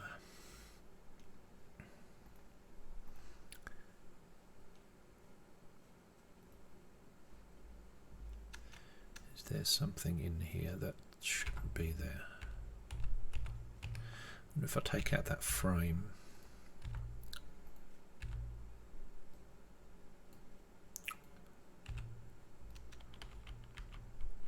I could of course just leave it open on that side, but I don't think it looks right. I think it needs to have something there.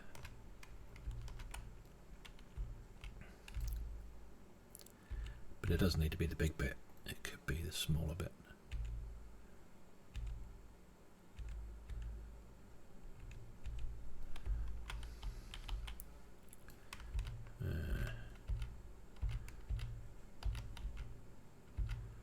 Yeah, no, I think it does need that piece there. Alright, so why aren't I fitting through there? Does the ground, maybe I need to take the ground down a little bit further.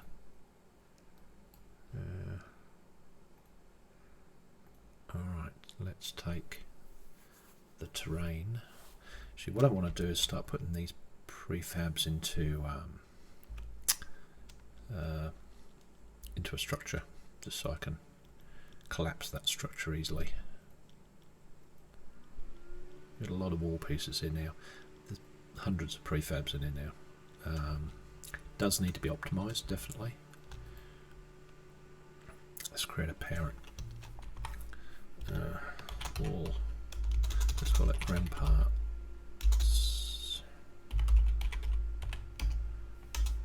Towers. Towers and gates. Definitely sluggish. Alright.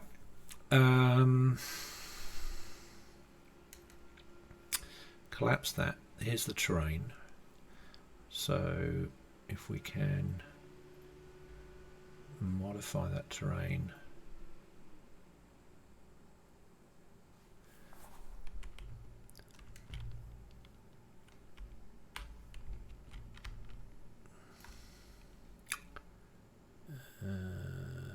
Paint terrain, paint trees, paint details, terrain settings. I don't want to create neighbour, I just want to modify that terrain with Gaia. Where's Gaia?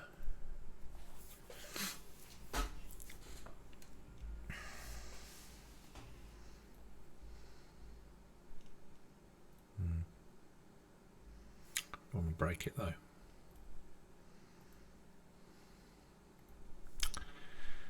Tools, stamper, terrain stitcher. No, not stitch it.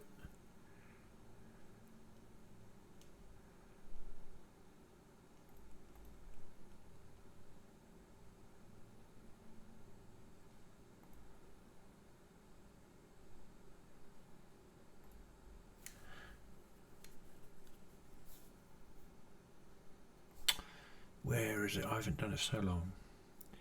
Guide trains. Advanced standard. Road designer.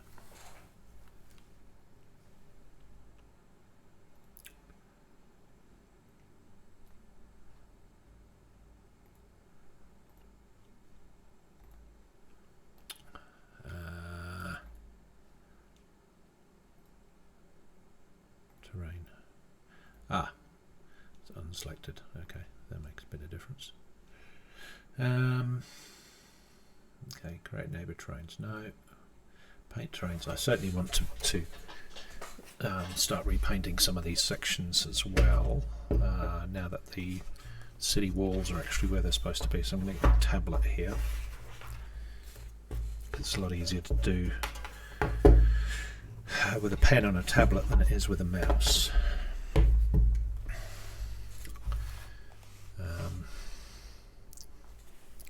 Here the terrain layers, the brush. We want to change the height map. We don't want to put the trees on it just yet.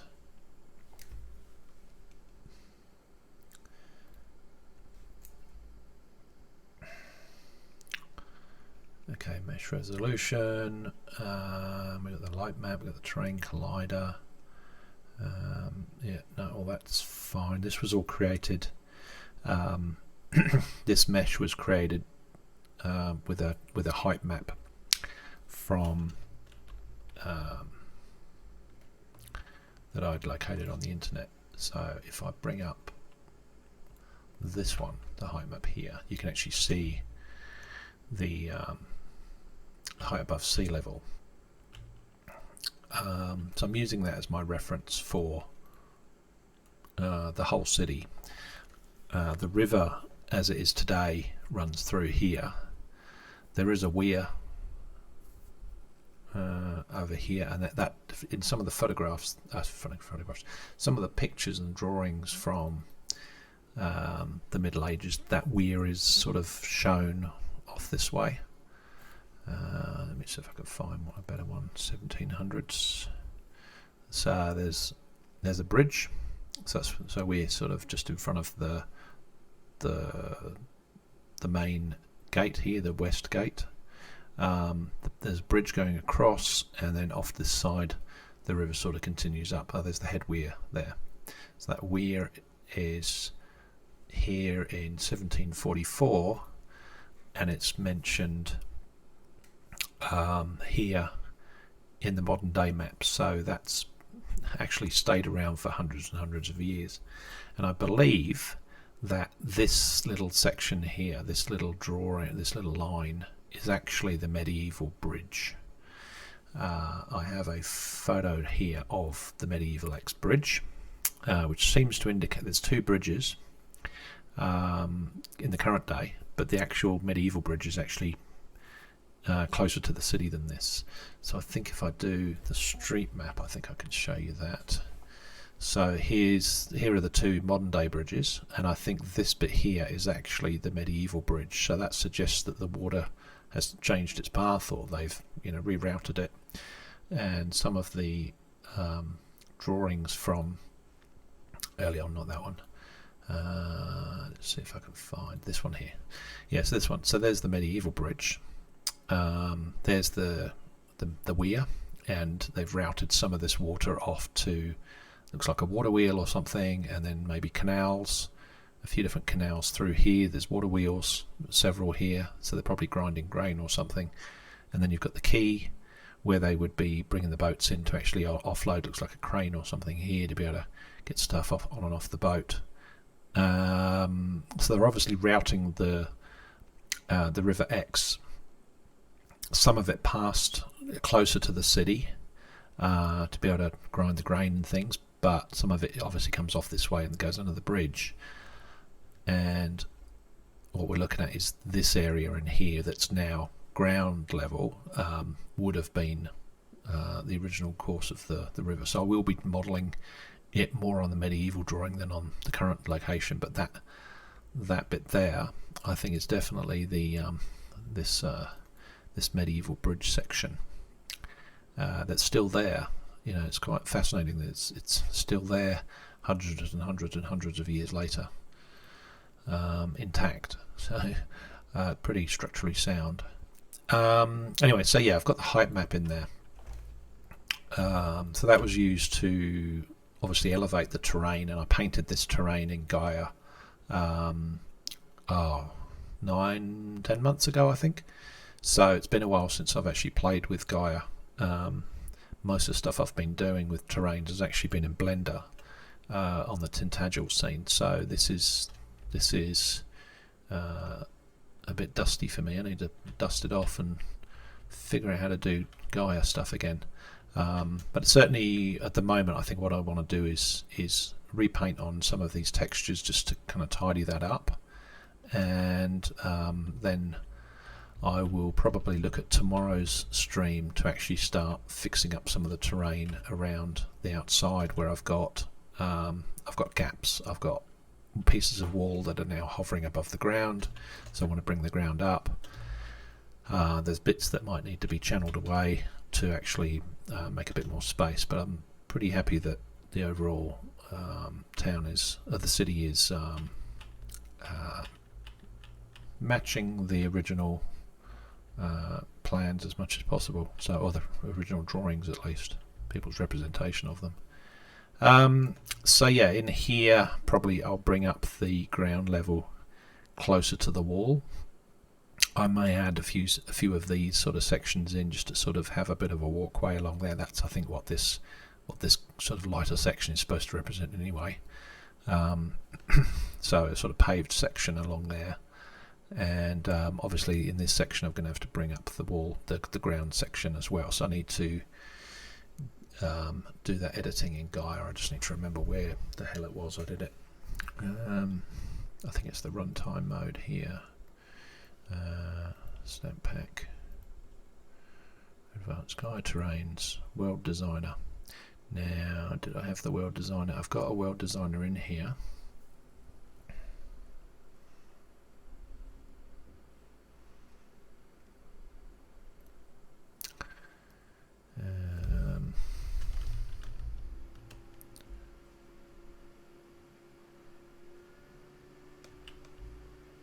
Now, where's my terrain gone? That's what I want to know.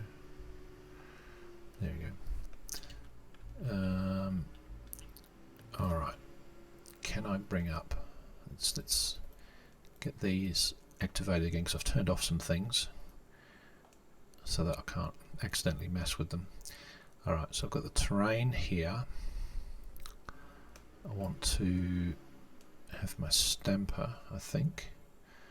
Alright, so I've got the stamper there where I'm able to actually spawn a biome in this area. So, for example, in one of these areas here, I might make it down by the river, you know, a particular sort of swampy material. I think it's pretty flat land, so it's going to be wettish material. And then obviously on the hills it might be a different material. So that's going to spawn different plants in that area. I've got my stamper here. I can flatten and raise the ground, I believe, with these mask settings. I've got a sea level here I can play with. Here's the Alpine Meadow biome. I don't know that this would be Alpine Meadow actually. It's more sort of fields and meadows than Alpine stuff, but I'll see what the plants look like in here and see which prefabs they've actually loaded to go into this biome, because if I do generate a lot of plants around here I want them to be the right type. I don't have to take them out by hand. And the world designer, let's see if there's anything in the world designer. We've got the world map stamper. That's the original stamp that I'd used, I believe. Fit to terrain, so you got some advanced settings in there, some gizmos, appearance. Yeah, I need to check into the documentation just to remind myself how to make modifications to that terrain now that I've got it. You know, it's the correct terrain, but I just want to make some very minor adjustments to it. I don't want to break it. So I do want to check this into source control before I do any major work on the terrain and start messing up all my hard work. But what I can do that I know is pretty straightforward is to just do a bit of painting on this terrain, just to correct a few things. You can see down here it looks a bit messy now, so I'm going to fix that. So terrain here, the painting, and I think there's the green. Yeah, there we go. Should be able to just correct this.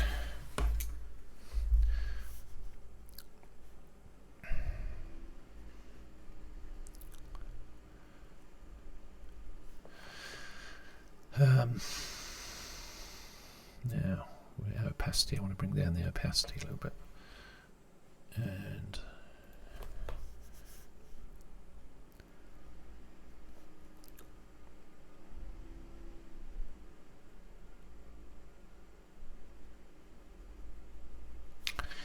I think in this corner of the city it's mostly sort of fields as well, so I'm going to green this up a bit.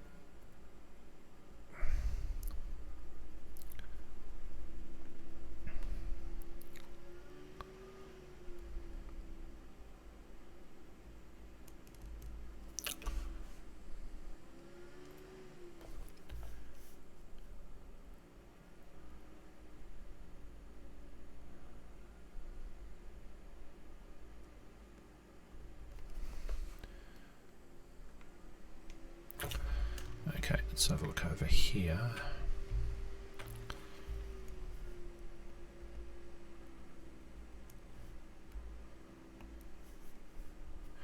There's something happening there that I'm not sure about.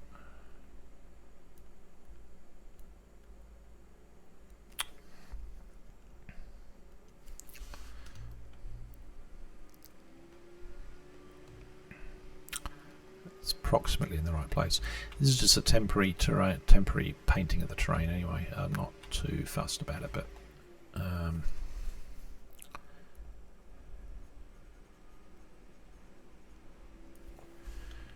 try and get it to look a little bit tidier before we do the next level of display on it. Okay, so now we're getting the mountain type terrain on here. That's fine. That's not a mountain. It's really isn't a mountain. It's a hill. Okay, so this is now the bridge going off that way with the that will be the drawbridge. So I actually think that will be more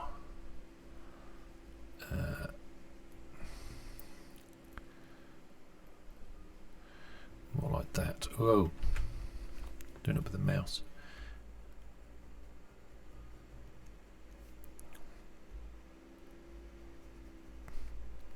I think it's straighter, and I might just highlight this bit here. A little bit more rockier in this. Okay.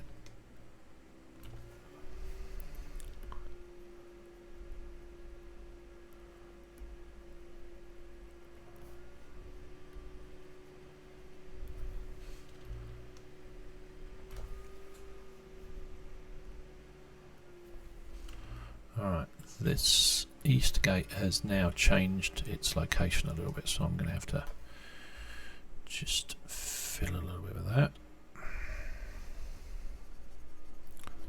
Paint that out. Very approximate. And repaint it in a slightly modified position.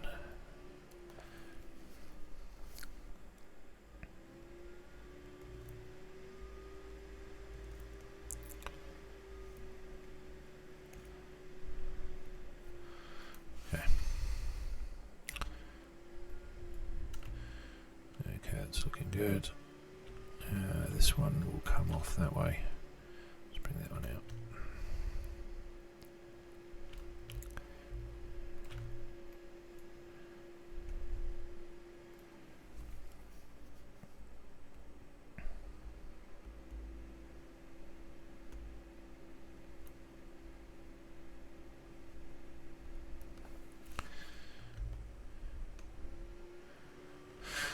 Alright, so I think that's starting to sort of fix up where those are. I need to bring this one in. I need to have this gate coming out here.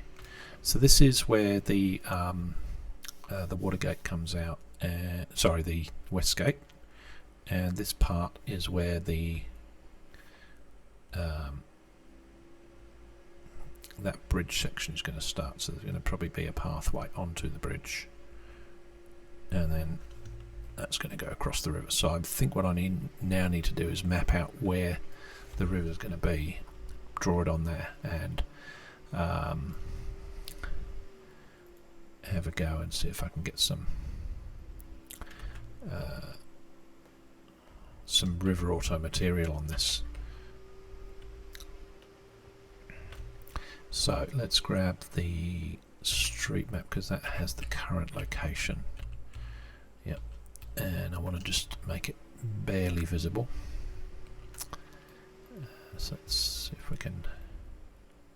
Whoop, I don't want to grab the terrain, I want to grab the map. Okay. And so that's interesting. So the gate, okay, so the medieval bridge is actually there, not here. So that was a mistake I did. Alright, so let's undo the terrain drawing that I just did. The terrain painting, there we go. Let's put that street map back on, drop that down a little bit to there, and then just paint that section in so I can see where that bridge is going to go. I can paint over that bit later on. I just want to make sure I'm in the right area. So that's going to be going toward that.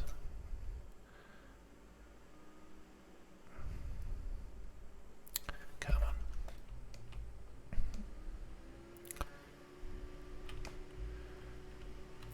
Does look a bit out of position, but I think if I bring that along a little bit.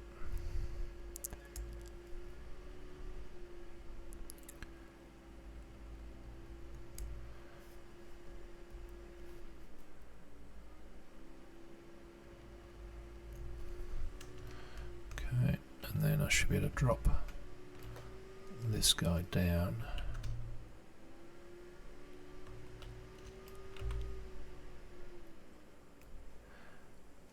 And then I should be able to just paint that last bit in.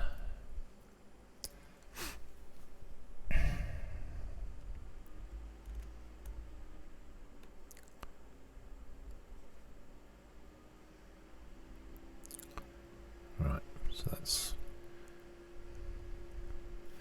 going to be there.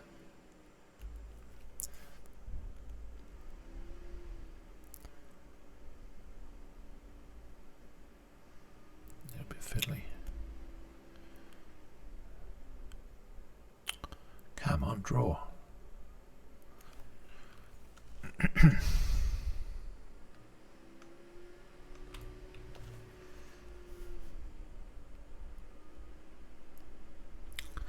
God, this tablet is just pain. Right, that's better. Okay. So coming out there, and then we're going down here over the bridge. So cool. Alright. So if I mark out just going to put a little bit of shading in there just to kind of highlight, I think, where the bridge starts. Actually no, I don't want to do that because what's left of the bridge today isn't probably the whole section.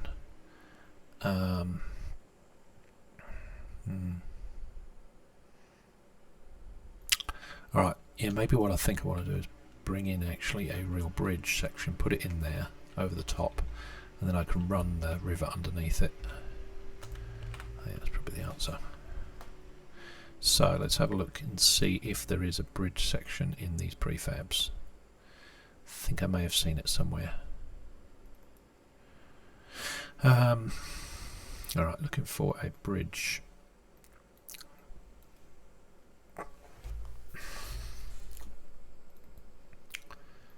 That looks something like that. Of course I won't be able to see it, I'm going to have to put it off to the side.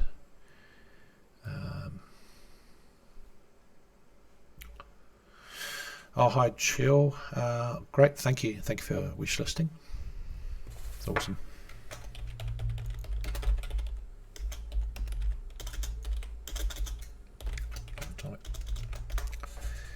All right, let's see if we can get a bridge section.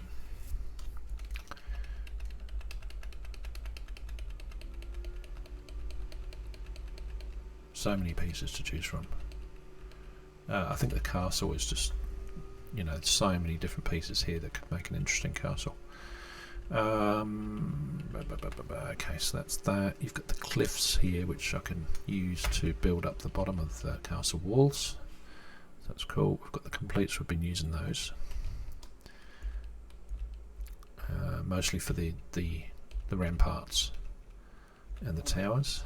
And it's got this wizard tower here, actually. I do want to use this in a particular location. Bridge. There we go. Got a bridge section. And then we've got this thing. So I think these parts just join together one side to the next. Doesn't look quite like this. But I don't have a better placeholder at the moment, so I think I might use this one until I find something better. If I can find something better. Failing that, I might make one, but if it looks alright. At least it fits in with the same style. Let's just see if there's any other sections in here. Lots of interesting stairwells, so that will be useful for the cathedral and for the castle sections. Lots of interesting parts there. Stairs, yep, walkways, okay. It's almost the right type of thing to use for the bridge. Take the top piece off and just have a walkway over the top, maybe. We just need an arch. See, some of them are round arches and some of them are these sort of pointed ones. I don't know if that's by design or just accident that that's happened. Alright, platforms, okay. Portcullis. We've used these ones before. I do want to use this piece somewhere. I don't know quite where. Actually, I wonder if that could even be the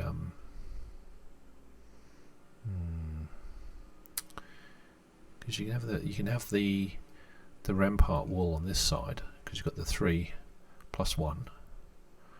I don't know what you put on this side because that looks all like completely open. Maybe a building, but that could be the Albatross Tower potentially to make it interesting. Anyway, I've got something that works for the moment, so that's fine. Ramparts we've dealt with. Grand Hall, not really need that at the moment. Stairs, nope. Singles, okay. So these are individual pieces. Actually, I could make the bridge out of these. So it's got different shaped arches in here, and that would be reasonably straightforward to just glue together lots of arches. Yeah, they've got some pointy ones and some round ones, which is the way that this actually is. They look alternating by the look of it. These look round and the others look arched, pointed, and then you've just got a flat piece going over the top, and then presumably you just put them on posts however deep the water is. I mean, it's not a particularly deep river, so that could work actually, these arched doors. Let's see what other pieces are here. Some low poly prefabs, I'm not sure why they're in there. Okay, and then this could potentially be the paving on top of the bridge, so that's good.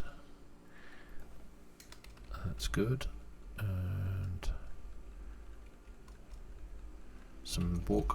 yeah. So there probably would have been handrails every now and again in certain places.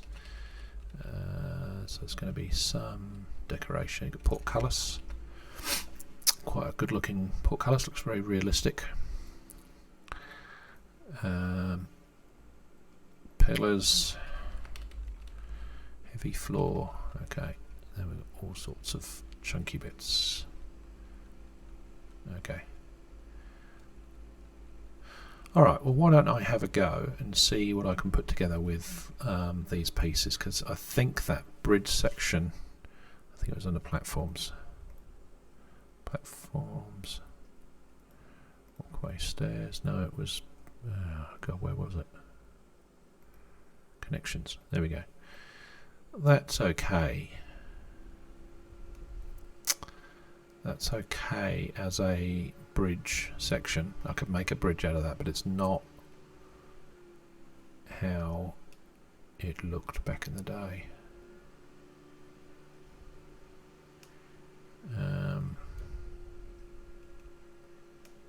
And I think this is a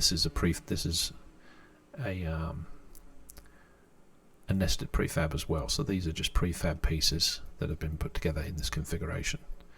So I think what I want to do is actually just do one of them. So give this a go.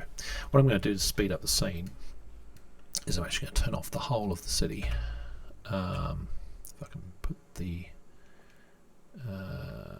where I want to put this guy into that prefab as well, into that folder as well, the Albatross Tower, put him into the rampart, there we go. And I also don't need I don't need Exeter itself, so it's literally just the terrain, which makes it a lot quicker to move around now. But you can see the height of that hill, and this is today's terrain, but I'm actually going to channel this out more where this bridge goes over. I'm going to make it deeper, and of course I'm going to have to extend the terrain in this direction, because you potentially may be coming out of here and going off to some farm somewhere, or to the next location, so it needs to go somewhere. Can't stop like that. I don't know why it's got all jaggedy like that. It's a bit odd to do something about that. Alright, so that certainly speeds up the moving around. So what I'm going to start doing is building a bridge section around here somewhere. Let me see if I can get the start of it in roughly the right place. Ooh, don't want to do that. I want to bring this guy up. So this is the bridge section here. And judging by this drawing here, there is a pathway that comes out before it goes over the bridge, so I may start it down a bit, because of course there's a weir that seems to go, there's a canal or something that seems to go underneath, so maybe there's an archway over here that's going underneath, but the actual bridge starts a way away from the city wall. So I'll model it about here, I think, if I can remember where that is. So it's about here, and I might just drop a prefab in around there just to get that started, approximately there. Alright, also I could use this, but I don't want to. I'm just going to use that as my marker for where I'm starting it from. Right, let me just set that in the ground and move it over. And that's where I'm going to start my bridge from. And I'll get rid of this piece when I don't need it. Alright, so I'm going to build it with these singles, I think.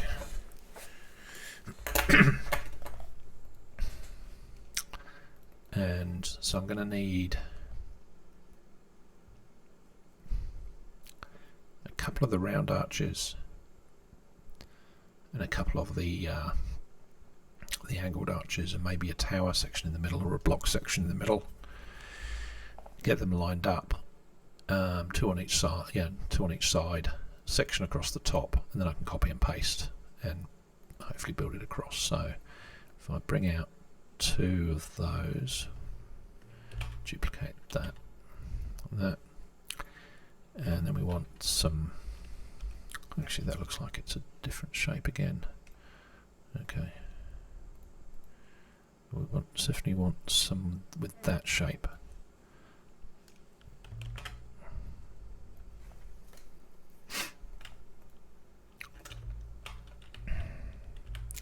Yeah, no, that doesn't look right. I think that's better.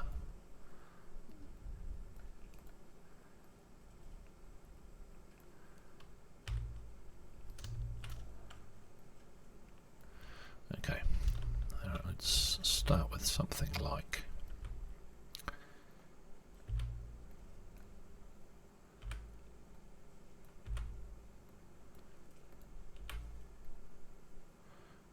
do the back of it. So question is, do you see? Yeah, okay, so it's got a bit of fancy stuff on the outside, so I'll do that. I'll have it with the fancy stuff outside.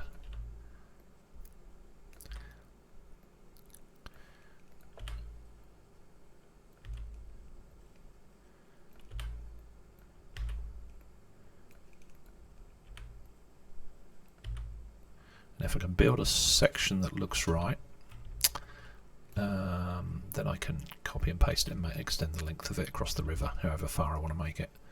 But yeah, that should look pretty authentic. Alright, so I need let's get these dimensions approximately right and then start gluing these pieces together as much as I can. Okay, so we need a wall section to go between them. So you've got the pillar there. I need this bit in the middle here to be just it's like a V shape. It's like could be a rocky shape. Could just be a messy shape. Let's find something that works.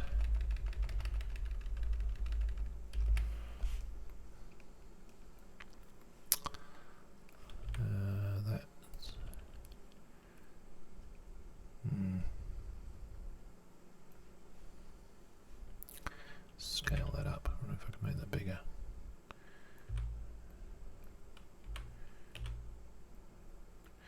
So you don't want it being too it'll look repeated if it looks too, if it's rescaled and big. I think that repeated in multiple places is going to be too obvious that it's just been copied. So I want something that's a little bit less unique. Brick corner. That possibly might work.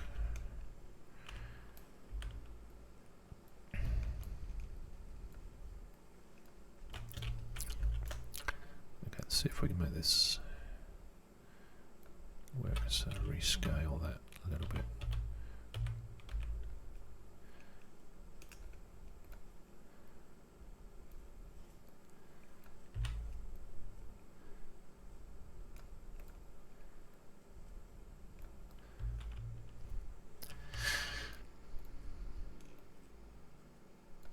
Okay, that could work. I think that's,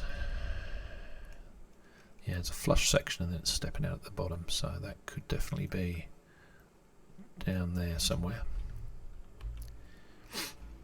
I need the inside of the archway too, so I need something going on underneath. But actually, okay, I think what I'm going to do is convert these from being prefabs into local objects, because I want to start modifying them quite substantially. I don't want to break the original prefabs.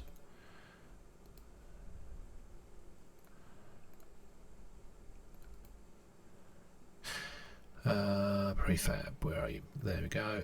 And this guy here, I want to convert him. Okay. Alright, so we've got that's the original bridge. I don't need that anymore. I'll get rid of that. Actually, I want the top of that section. We've got these two arches. I'll bring them down. And I've got that brick corner. I'll bring that down. And I'll put all that inside the parent, and I'll call it bridge section.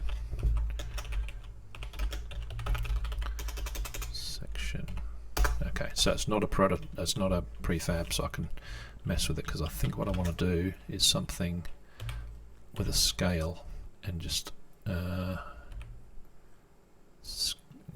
that might not work.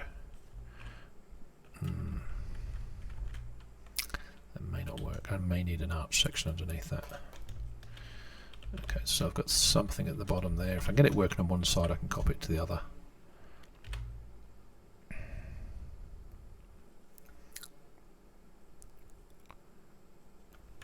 Oh, those two parts should be together. Okay. Alright, let's see if we can get a wall section in there. So, masonry wall. That will do nicely.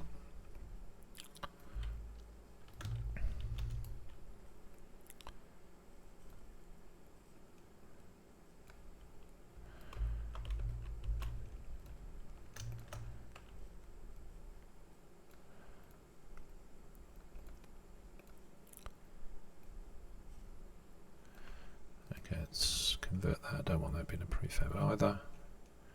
Bring that guy down into here. I'm going to just stretch him in a little bit.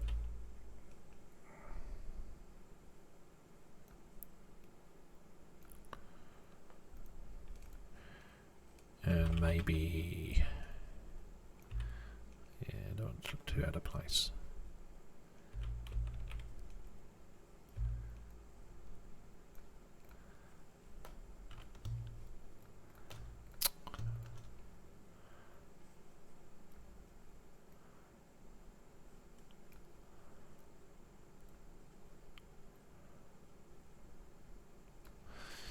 Okay, let's see if we can do something with this guy. Not quite working just yet.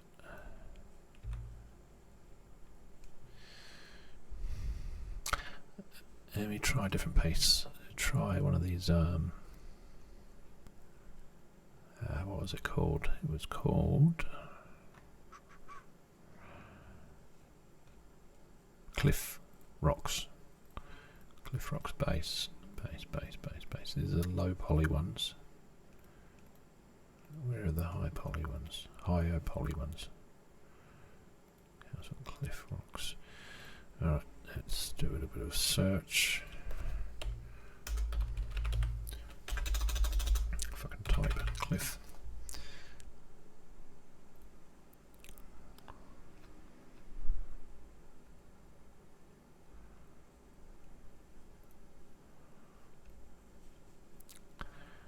That could work. Whoa, that's huge. Whatever's happening there, that is not right. Yes.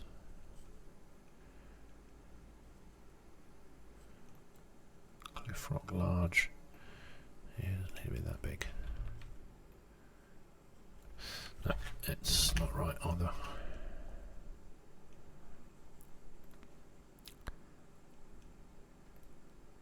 Cliffs. That'll do. Small. Don't need a big one. Okay, yeah, that'll work. Just getting some orientation that we think looks right. So unpack that.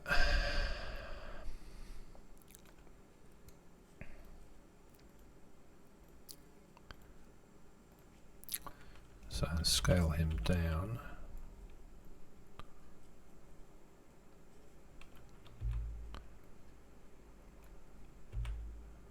Put him in some orientation that sort of works.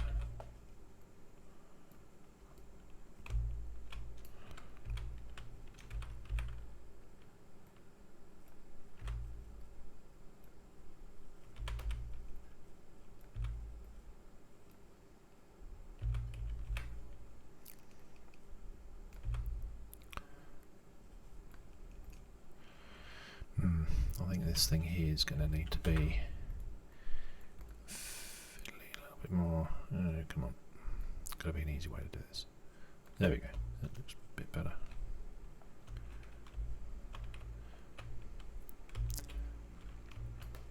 It's probably a little bit bulkier than it needs to be.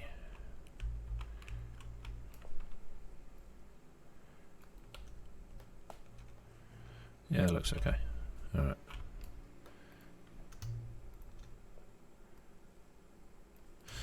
Okay, so let's take this guy and start to chop him apart a bit because I don't need this thing, this whole section. But I don't want to modify the prefab. Alright, let's start with that, put that out of the way a little bit and just take some pieces that I want. So I definitely want these top pieces. The cobbles. I suspect cobblestone is probably one of these singles. Cobbles, yeah, here we go. So I can use them as they are. And then these concrete slabs underneath this thing, so this thing, what's that? Hard stone floor, okay. So let's grab hard stone floor. So a small piece. Yeah, there we go, bigger piece. All right. And unpack that.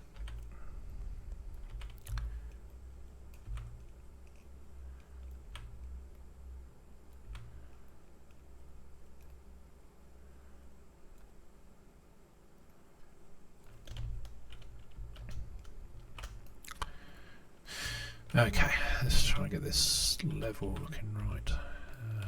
Looks like the angle is a bit off.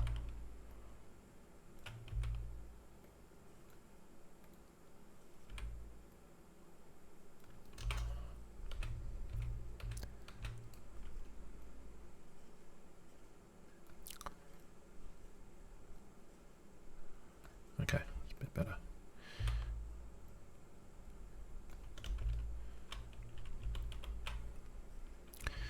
Okay, that's good. And I can stretch that, I think, to the whole length of the whole piece, because I think it's generally not going to be seen, because it's going to have cobblestones on top of it. So that should be almost right. Something like that.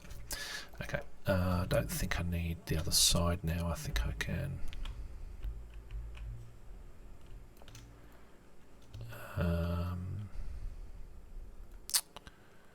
Actually, this guy's cutting through. That's no good. So rotate him down a bit, and then come down. Yeah, I think that might be the better way to do it. Yeah, that doesn't look too bad.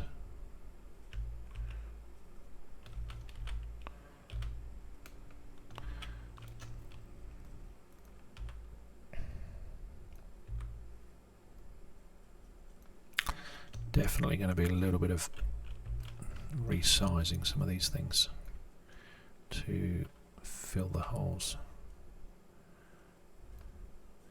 Let's look up the other way.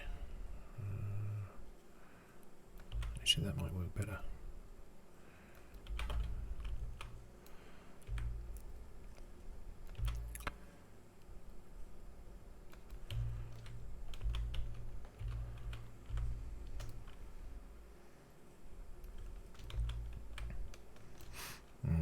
Still a gap in there.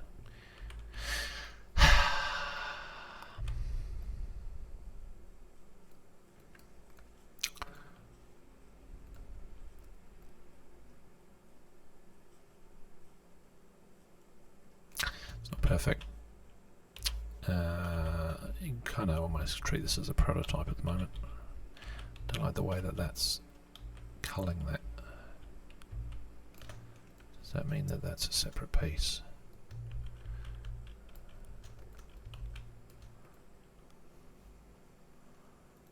I think that's a level of detail. Yeah, I think it is. Alright, anyway, I'll deal with that later.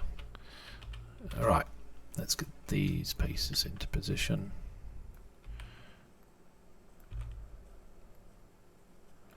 Very approximate.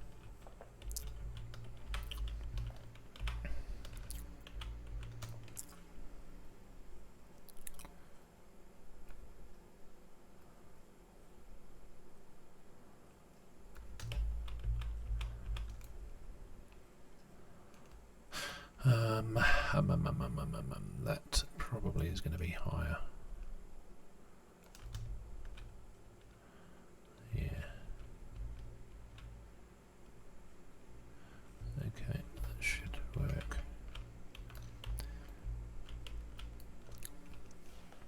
Oh, you know what I did? I resized the main thing, but I didn't resize the prefabs inside it. That's why I was having the issue. In fact, I actually don't think I need the collision. I think I don't need these lods necessarily, because they're going to be underneath. They're underneath the ground layer here, so I don't think I need them to be rendered. But that's why I was seeing it flicking in and out, because the lods were coming and going.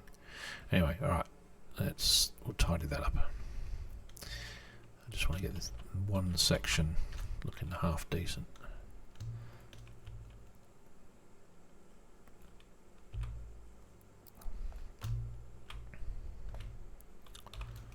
Okay, I need one of them.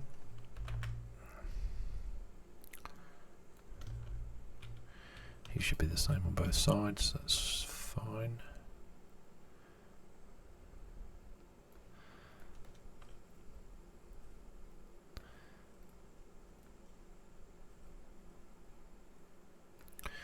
Alright, that's not too bad. And then I'll put another one of those there's a cliff section, small cliff rock. I'll put a different piece in, just for a change. Unpack that completely, and I want to bring this stuff down. Put that in the bridge.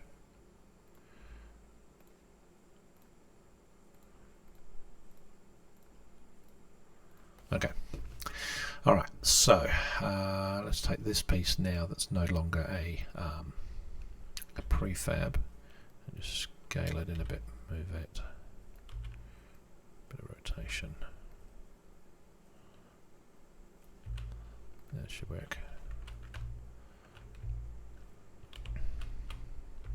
Could do something underneath there, obviously. And then it looks different on the other side, so that's good. And a little bit of fiddling.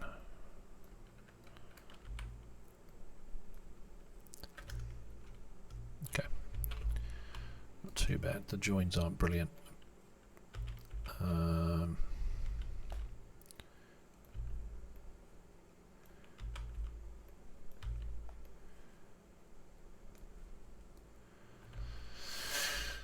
Okay.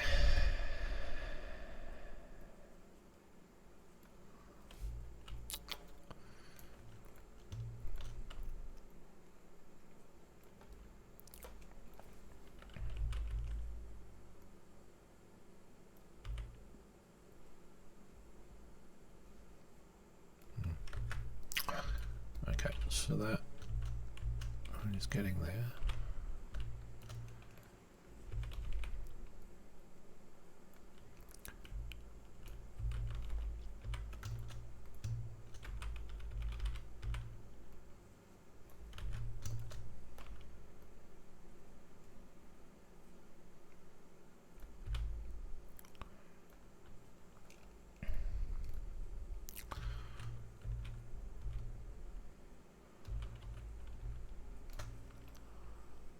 Okay. Damn it, this one's come out.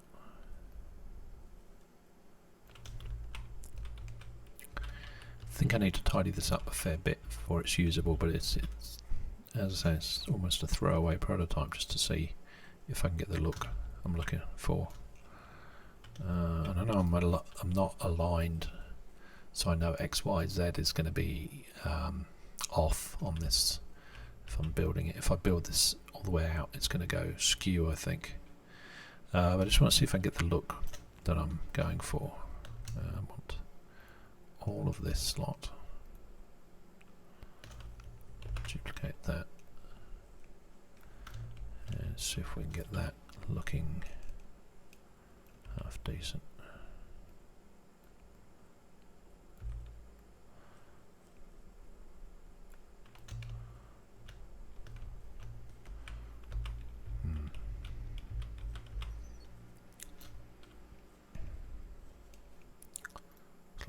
Section there as well.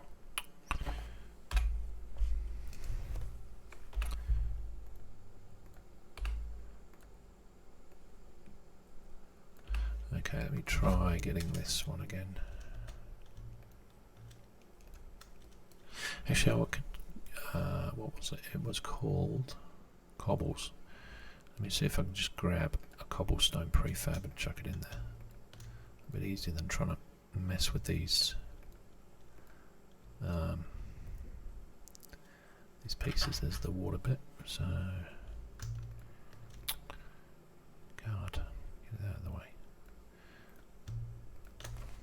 Get rid of that. Put him back in. Now we'll find the cobblestones. Okay, so we've got a nice reflective piece with the water, so that's good. And we'll have that.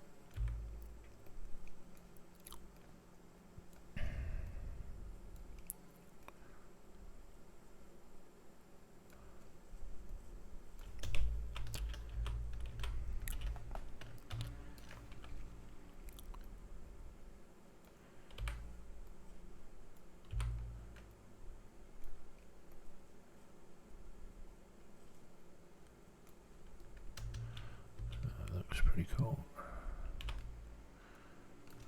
And then we'll try a different one.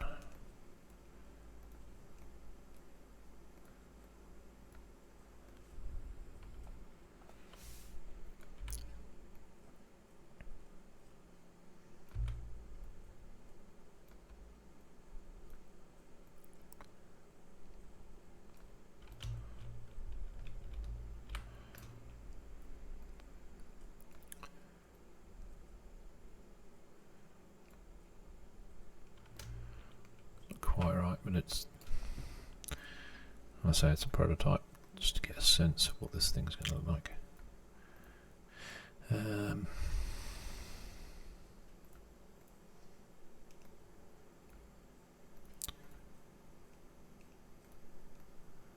let's have a dry piece.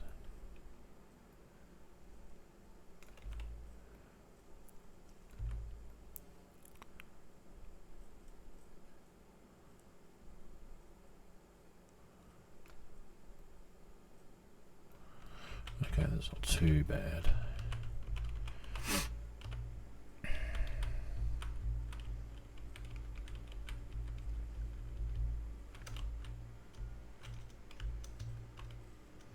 So it's only underneath I need to kind of fix up, and of course the level of detail is clipping and cropping and God, whatever it's doing there.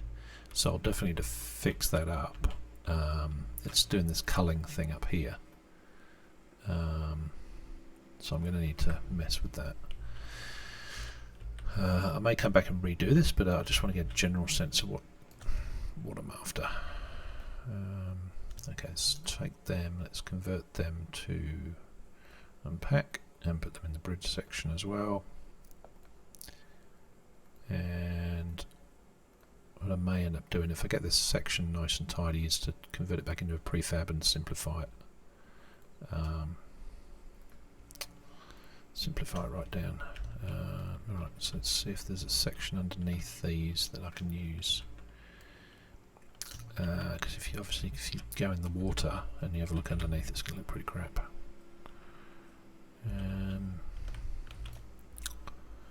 What does this one have underneath it?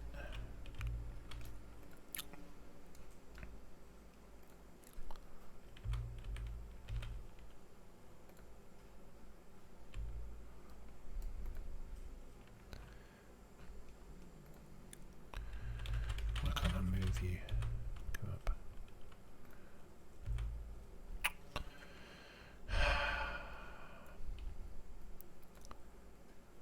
Okay. Well, so that's just got the concrete piece. There's nothing fancy about it.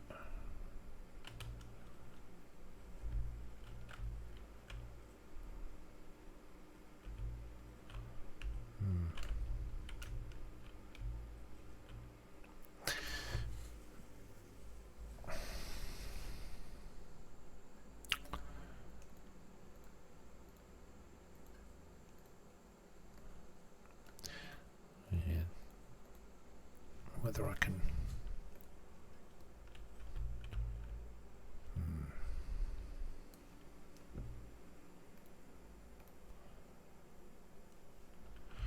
wonder if I can block that out a bit more.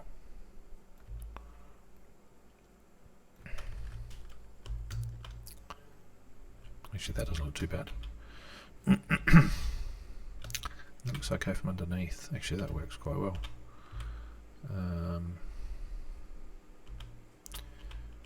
works really well, surprisingly well. Okay, so can we do the same thing on the other side then? Just rotate it and get it to take up that whole area.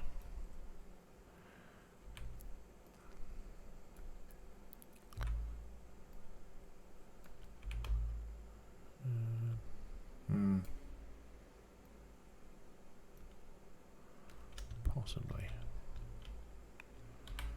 Don't want to look too samey though, so I'm definitely going to be changing up these sections in each part, but that is definitely getting there. We're getting something going on with this. Oh god. Okay, these have been moved inside their own prefabs. There's definitely messy. There's messiness in this. Let's redo this. That one's sticking out the top. What the hell's going on? Yeah, so I've been moving stuff around that's actually the LODs. So they're in different transform positions. So that's a pain. Alright. I think what I'm going to do is I'm going to take out the rocks for the moment and just see what I can do with these. Because I'm trying to fill the hole underneath, and I may not need to if I can get the brickwork to do it for me. So if I duplicate that, duplicate, and turn off those cliff rock pieces, duplicate this wall and go down with it, then I can make that solid.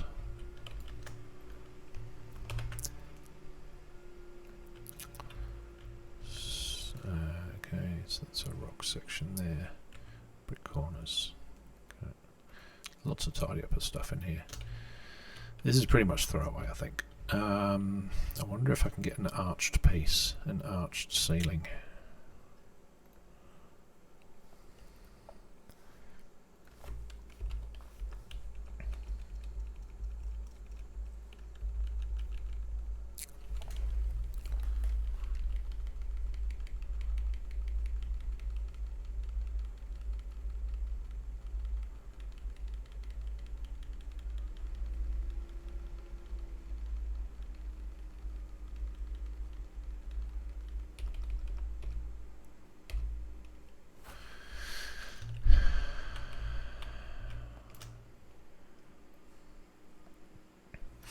Okay, low walls.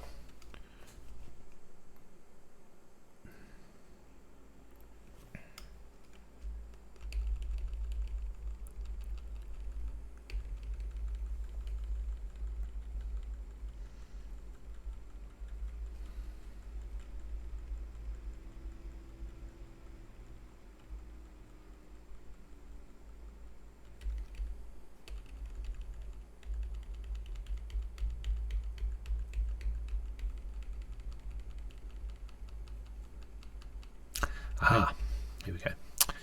Tunnel walls. Right, that'll be handy. Okay, so that's actually a downward sloping piece. That's a downward slope.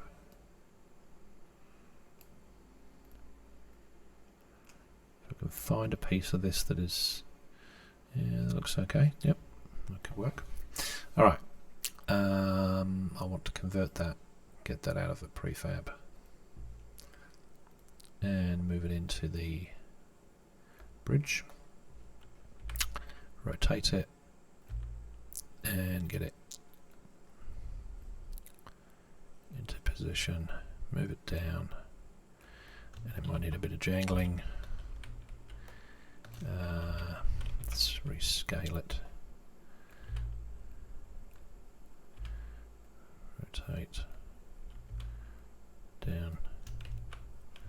Yeah, that'll work. That will work. Okay. We want to stretch it that way a bit.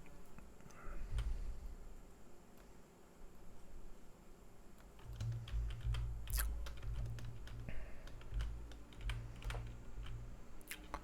not perfect, but it's getting there.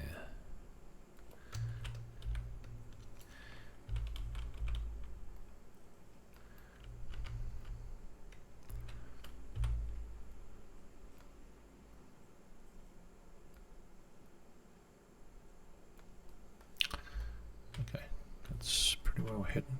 So if I now take that guy and duplicate him, rotate him back to front,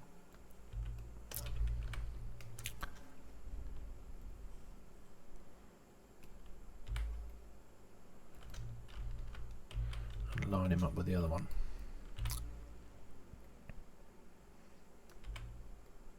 This is very approximate, very messy prototyping, but it will just give us a general sense of,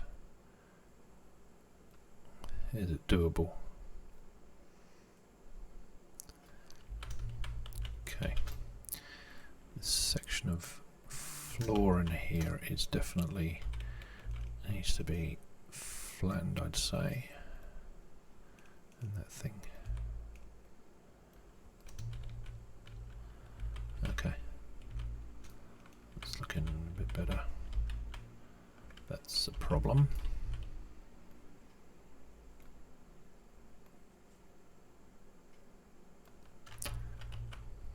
Okay, that looks okay. Alright, so can I take those two, which is actually those sections, duplicate them, and then move that across, do the same thing.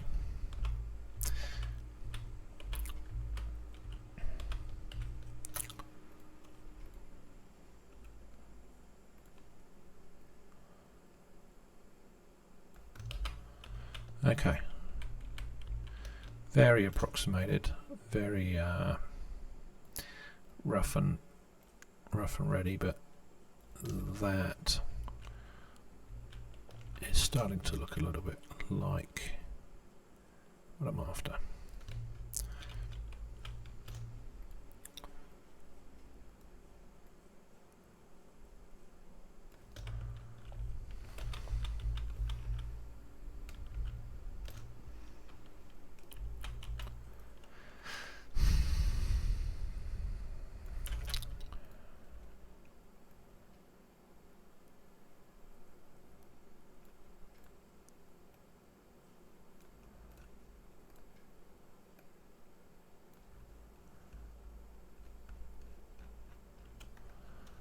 Okay.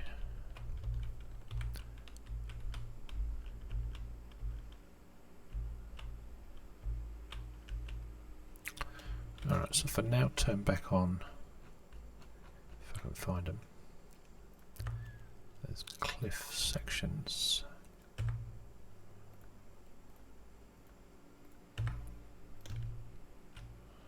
Yep, that looks not bad. Where was the other one? It's inside this one. That looks just huge. So yeah, I've resized one of these. I think what I want to do is copy. Actually, I get the scale. I can just type it in here. 1, 1, 1, 0.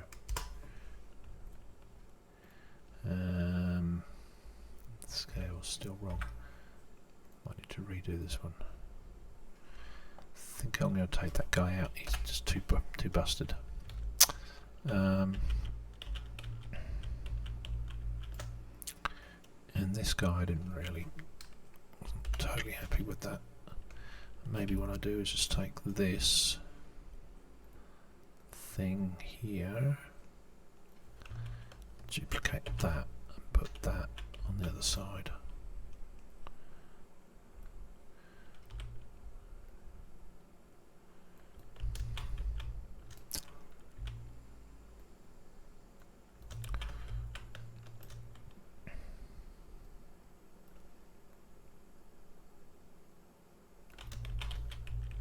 Okay. That looks, I think it looks reasonable. Okay. Alright, I don't know whether the level of detail, yeah, the level of detail's out. It's some of the prefabs are in the wrong, well, sorry, some of the sections are now in the wrong places, which is a bit of a pain.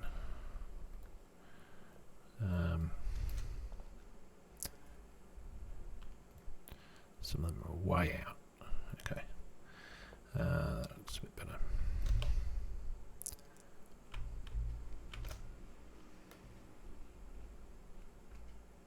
That'll do for now. Okay, I'm going to get rid of this thing. Don't need any more. Don't need that anymore. Okay, cool. I'm going to make this into a prefab temporarily, just so I can have it in the project. And I'm just going to put it in props. Bridge section. Alright, let's see what this looks like joined together. Oh, I need to get rid of this thing here. Damn it, this was inside the prefab. No!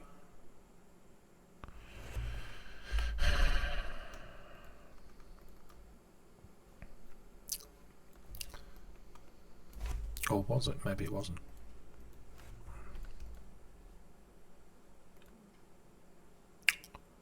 Yeah, maybe it was. Damn it, okay, unpack it again.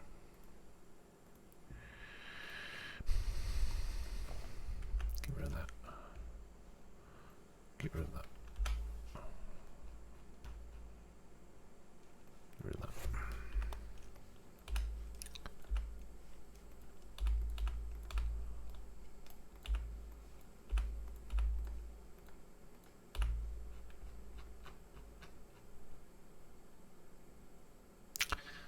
What is going on? There's always pieces left.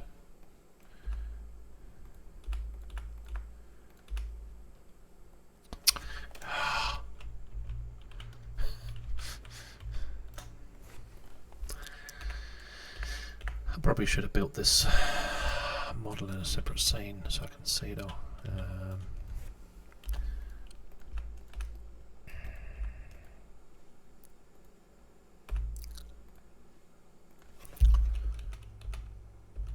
Bridge section. That should get rid of it there. Right. That's better. Okay. Now I should be able to put that back in. Prefab. Bridge section. Get rid of this one. Rename that one. Okay. Alright, so now I've got a bridge section that, in theory, duplicate. And it should kind of connect up and look not fundamentally too bad. Probably needs another spacer in between these. It might be 4 sections that actually join up rather than 1, 2, 3. Anyway, this is just a prototype, so I'm not too fussed with it. The city's off that way, so that's fine. I want to probably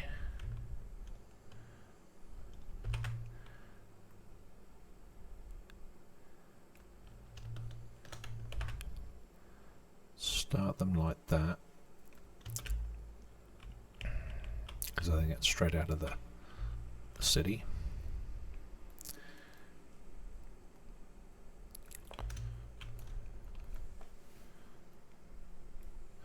I've got 2 there, okay, that's handy. I have another one.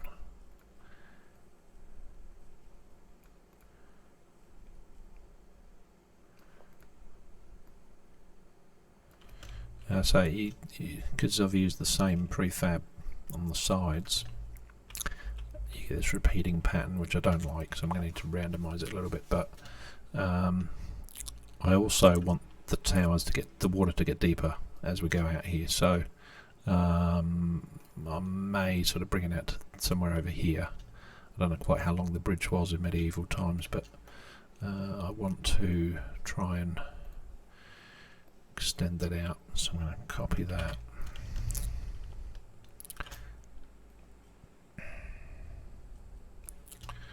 And again, and one more, I think. Okay.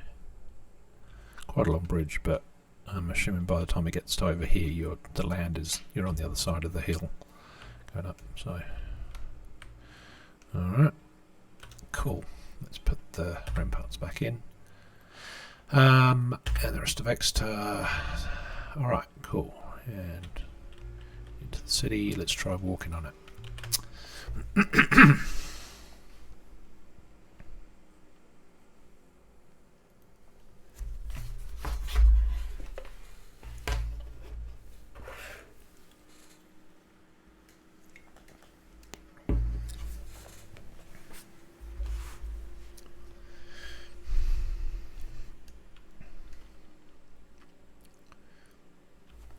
Hopefully it's got its collider still intact on that bridge.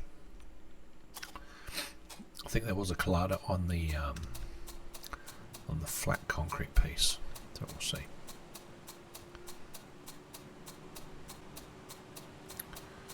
Alright, come out. Oh, it works. Oh my god, it works. Okay. That height looks about right. So whatever collider I'm standing on, it's approximately right. You can see the level of detail switching, so definitely it's a lot of tidy up, but it's at a prototype stage, that's not too bad.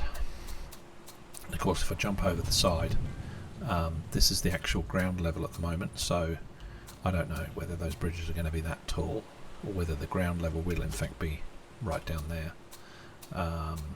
But yeah, those archways underneath, they need to allow boats through, so presumably at some point it was high enough that you could get a boat underneath it.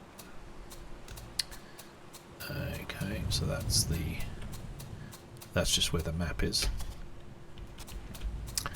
But yeah, I think that's probably about right. Looks very samey. So I will rebuild that prefab. And you can see it's switching. It's going all over the place. It's changing between the level of detail. Ones it's switching them in and out, but they're actually in slightly different transform positions. So that's why they're moving, and that's no good. So I need to redo that, but it's as a placeholder. That's not too bad. Half of it's hidden anyway, and that at least gives me. Can't quite get onto it. At least gives me the rough location where this is going, and I should be able to use the river auto material to paint the river X underneath the bridge now. Get all the way over the other side to see how far away from the city we are. Whoa, no, so it's quite a way away. I think this would probably be the other side of the river by now. I know in the modern day picture this is the other side, but of course the river's changed its course or they've rerouted it, so who knows whether this is to scale. Actually, it'd be interesting to know if these places, this church here, St Thomas, whether that is actually still a place. Let's have a quick look. I'm curious. Google Maps.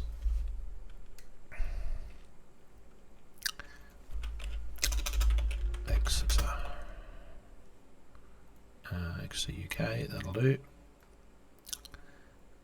Okay, so there you go, Exeter St Thomas. So that St Thomas there is across the other side. So I could probably measure. Let's go on terrain view. I could probably measure where.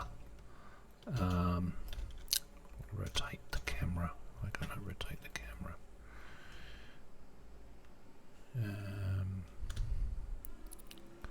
Exeter St Thomas is probably a church around here somewhere. Post office. Why is that not rotating? Is it maybe in 3D mode?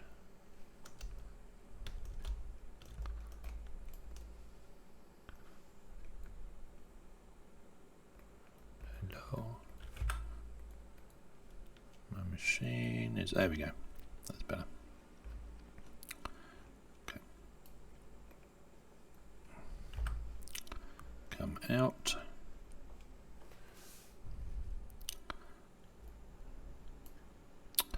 God, come out. Okay. Turn off the dude. Right, so there's the medieval bridge. So that's the one we've just built. and it's coming towards Exeter St Thomas. Yeah, there. So it's coming towards Exeter St Thomas. So that picture from the 1500s or 1700s, 1500s is about right. And by the time you get over here, you're on the other side. So yeah, I need to do some of these canals here or whatever they're doing to route the water. They're obviously routing them into these water mills here to use the flow of the river to, you know, grind grain and things like that. It's a bit messy. There's all sorts of stuff going on here, but at least I've got a placeholder now for where to run the river underneath, and that's fine. I may actually leave that as it is and do a bit of work on the key and use the river auto material from, I think it's Nature Manufacture, to start painting in the river. I'll probably do that tomorrow to start getting some water flowing through the scene. Yeah, and I know there's a ditch around the outside of the city, and there's a ditch here with a little bridge over the top, so I imagine at some point it was a moat. Could have just been a defensive ditch, I don't know, but yeah, we'll see how that plays out. Cool. Alright, actually while I'm here, why don't I take a quick look at that medieval bridge and just see what we can see. So that's the picture I got before. Can we drop the dude in? Yeah, we can actually walk across it. Awesome.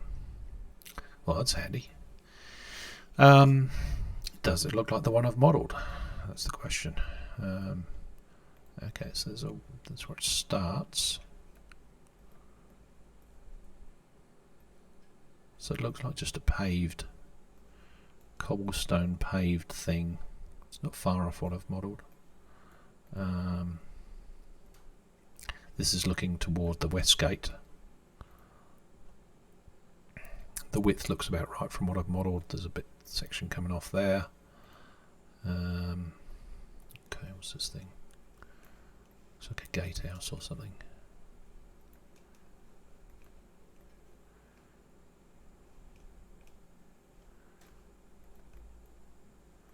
Okay, I wonder if I can get down there.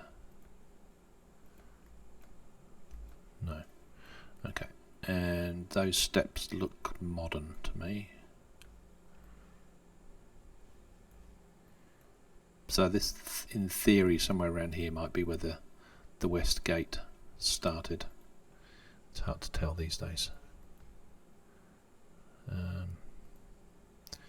But yeah, it's good that it's still still around. There's all this stuff as well. So this looks to me like those sort of canal rerouting water under this to sort of go through to water mills and things. So to me this looks like a little bit like that intricate stuff going on around here where the water's being routed through these channels. Anyway, it's all interesting stuff. So I think I'm done with that bridge for now. I think that's looking okay as a placeholder. I probably will replace it at some point. I don't think it's very efficient. It looks a bit shonky in places, but it's not too bad. Yeah, see, it's a bit of a problem as you get into this, but of course you'll have this will be submerged, but then if you go into you can actually swim in the water in Zarktor's realm. So if you swim underwater, that's going to look crap. So that needs to be fixed.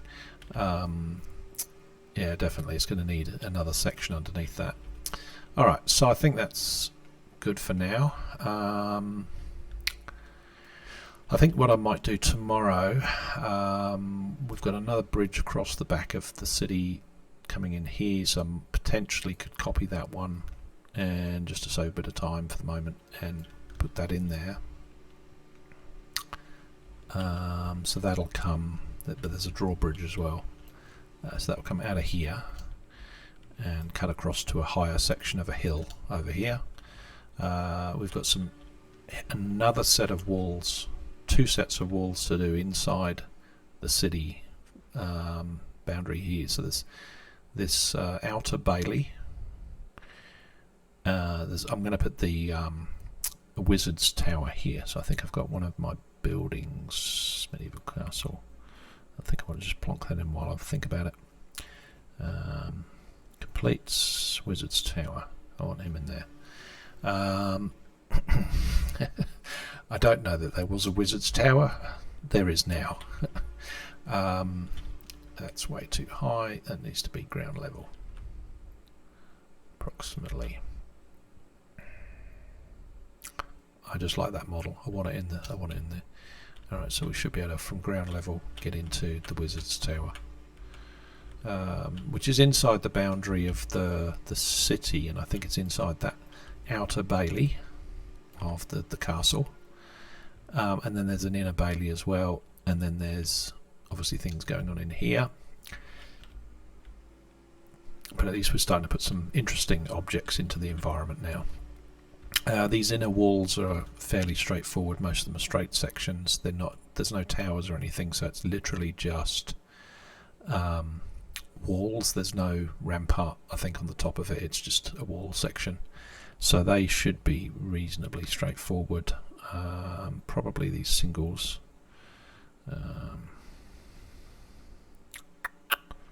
Low walls. Yeah, they'll be high. There'll be higher walls than that.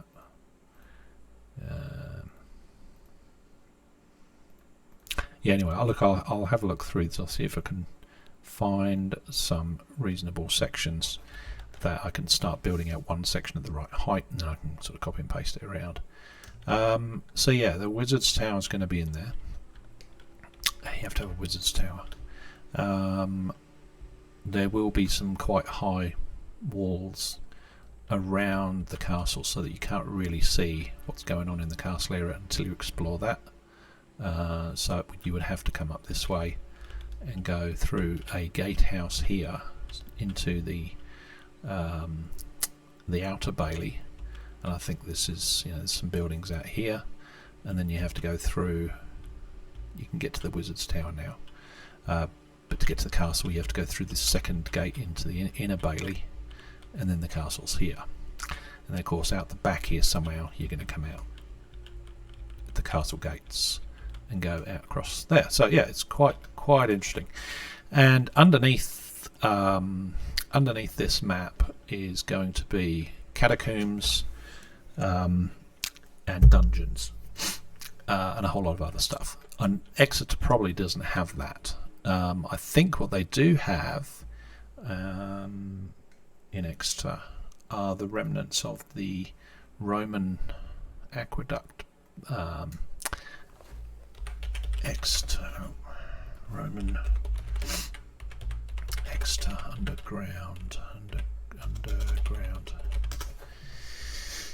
underground passages. There you go. So there are underground passages in Exeter. I'm not sure there's many photos. I did think I came across this. Hey, there you go. So there are underground passageways here that I think are Roman originally.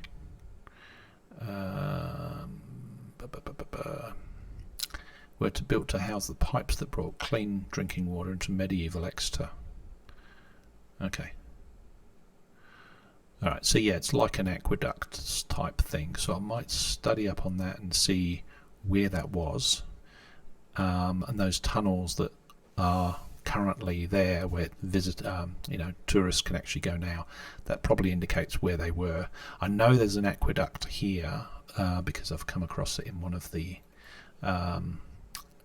studies that they've done. This is the Roman fort boundary. Here's the outside city wall. There's the castle at the top, and there's an aqueduct here. There we go, temporary aqueduct. So I suspect that that tourist thing is somewhere around this area, just below the castle. So we will see. I'll do a bit of research on exactly where that is. But anyway, I'm going to be building many more areas underneath Exeter just to make it far more interesting. and I won't tell you exactly where they're going to be. You have to find that in the game, but yeah, they're going to be built as separate levels, because obviously they don't need to be built underneath this particular terrain. You would go through some doorway somewhere and obviously unload this scene and load a different scene to do it. But yeah, it's going to be quite interesting, because a lot of things in the game happen in and around Exeter. That's why I've made it such a large, interesting place. There's a lot of points of interest. There's lots of NPCs here.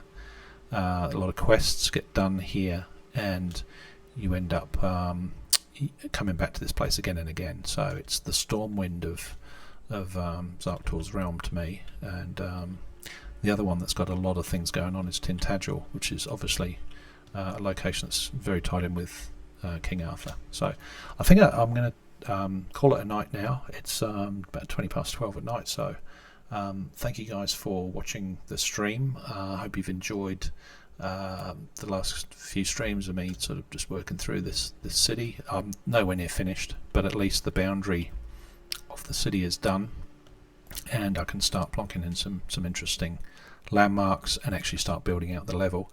The other thing I will be doing is bringing up the player characters and getting them to come into this scene and ride a horse around. So here's the character selection screen as it currently stands.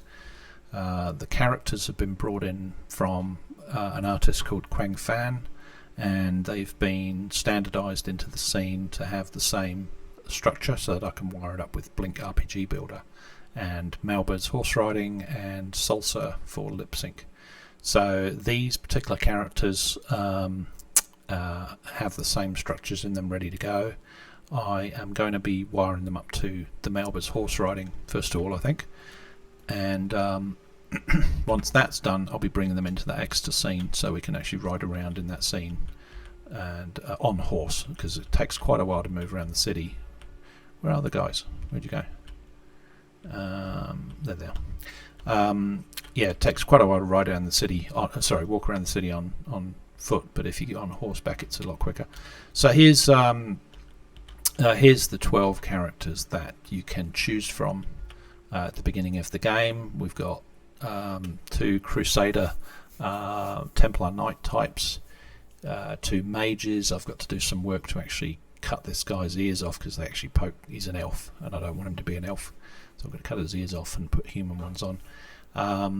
There's a couple of assassin types, there's a couple of knights, a couple of warriors, and then a demon hunter and a demon necromancer.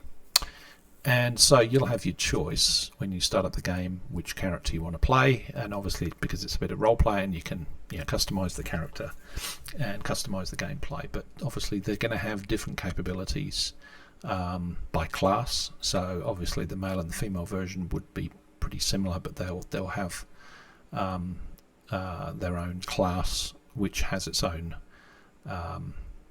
weapon types, it's got its own armor types and its own skills associated with it, and possibly the slightly different storyline associated with them. The backstories for these guys are all different. So to some extent the RPG nature will be by the player, but some of it will also be crafted by us in the game. So yeah, these characters are going to be coming in very shortly into the Exeter scene to start walking around and actually see how they go in those city walls, and see how they go on horseback. I need to be able to check, if you're riding the horse, can you actually get through the gate to the city, or are you too tall on the horse? Things like that with the colliders. I need to check all that stuff. These particular characters have, if I choose this one, which is the female knight, she's got all the RPG Builder stuff already wired in, and it's turned off at the moment in this particular scene, but I'm going to be using the RPG Builder actually to start wiring up some of these equipment pieces as well. So the shield, the armor pieces, they will become RPG Builder items. An RPG Builder is quite a comprehensive RPG modeling system that you can essentially create lots of items. It's effectively, this is the backbone of the game. in here is where you I'll get the item. There you go. The items. You've got the skill trees, so you build out all your skills. Here's items. So each item has its own base info, where you give it the description, maybe the backstory to what sort of item it is, what its history is. Here's where it's wired up to the armor slots. So this is basically what I've been doing work on the characters to make sure that they're set up in a fairly standardized way for these slots to work. And they'll have their own stats, and these stats are customizable in the game. So, well, customizable for me. They may not be customizable for the player, but certainly they won't be necessarily the same as the way the RPG Builder template is set up. So the items have stats. They can have random stats on the drops, and abilities, socketing as well, and requirements and things like that. So all these items, these are the template ones that come with RPG Builder. These are going to go away, but you'll see, there will be some sort of plate helmet, I'm sure, because one of these guys has got one. This guy has got one. So yeah, there's items. The classes will come out in here as well, so I'll be setting up the classes to model these characters. Loot tables, there's merchant tables as well, so there is actually a shop system in this to be able to trade with currencies. That's good. The crafting, talent trees, so that's quite powerful. And I think if you imagine World of Warcraft, you probably get a sense for how this particular tool plays in its template mode. It won't necessarily be like that in Zarktor's realm, but it'll be a little bit World of Warcraft like, with your spell trees and spell bars and skill trees, those sorts of things. Enchantments. What else is in here? There's a whole lot of stuff. Very, very comprehensive. Combat, so it's got spells, it's got actions in here that will do a certain amount of damage. They may require certain stats or certain skills. You can have different ranks in here, and the effects that happen. So I've got lots of special effects packs that will be applied when you're casting magic and using magical weapons and those sorts of things. So yeah, it's all basically coming out of this RPG Builder tool. So I've spent quite a bit of time in the first few streams getting these characters standardized, ready to work with RPG Builder, and you'll see that in the structure here. The armor is now broken into slots. Some of them are replacement slots to actually, if you put a helmet on, then you hide the hair, and some of them are add-ons like shoulder pieces. They just go on top of the other pieces of armor. So RPG Builder needs to know about those structures to be able to turn on and off the meshes properly. So there's a little bit of work to do with these. That one's already had a fair bit of work. That's the one I've been doing most of the prototyping on. And the other piece that I will be adding is the Melba's horse riding controller. And once I've done that, then we can actually get into that extra scene with some of these characters that start moving around. So hopefully in the next couple of streams, that is what we will do. I'm going to call it a night. Thank you very much for joining. If you liked the stream, please check out Zarktor's Realm on Steam. You can find us on YouTube, Zarktor Studios, and social media. So yeah, check us out. And thanks for joining. All right, bye, folks.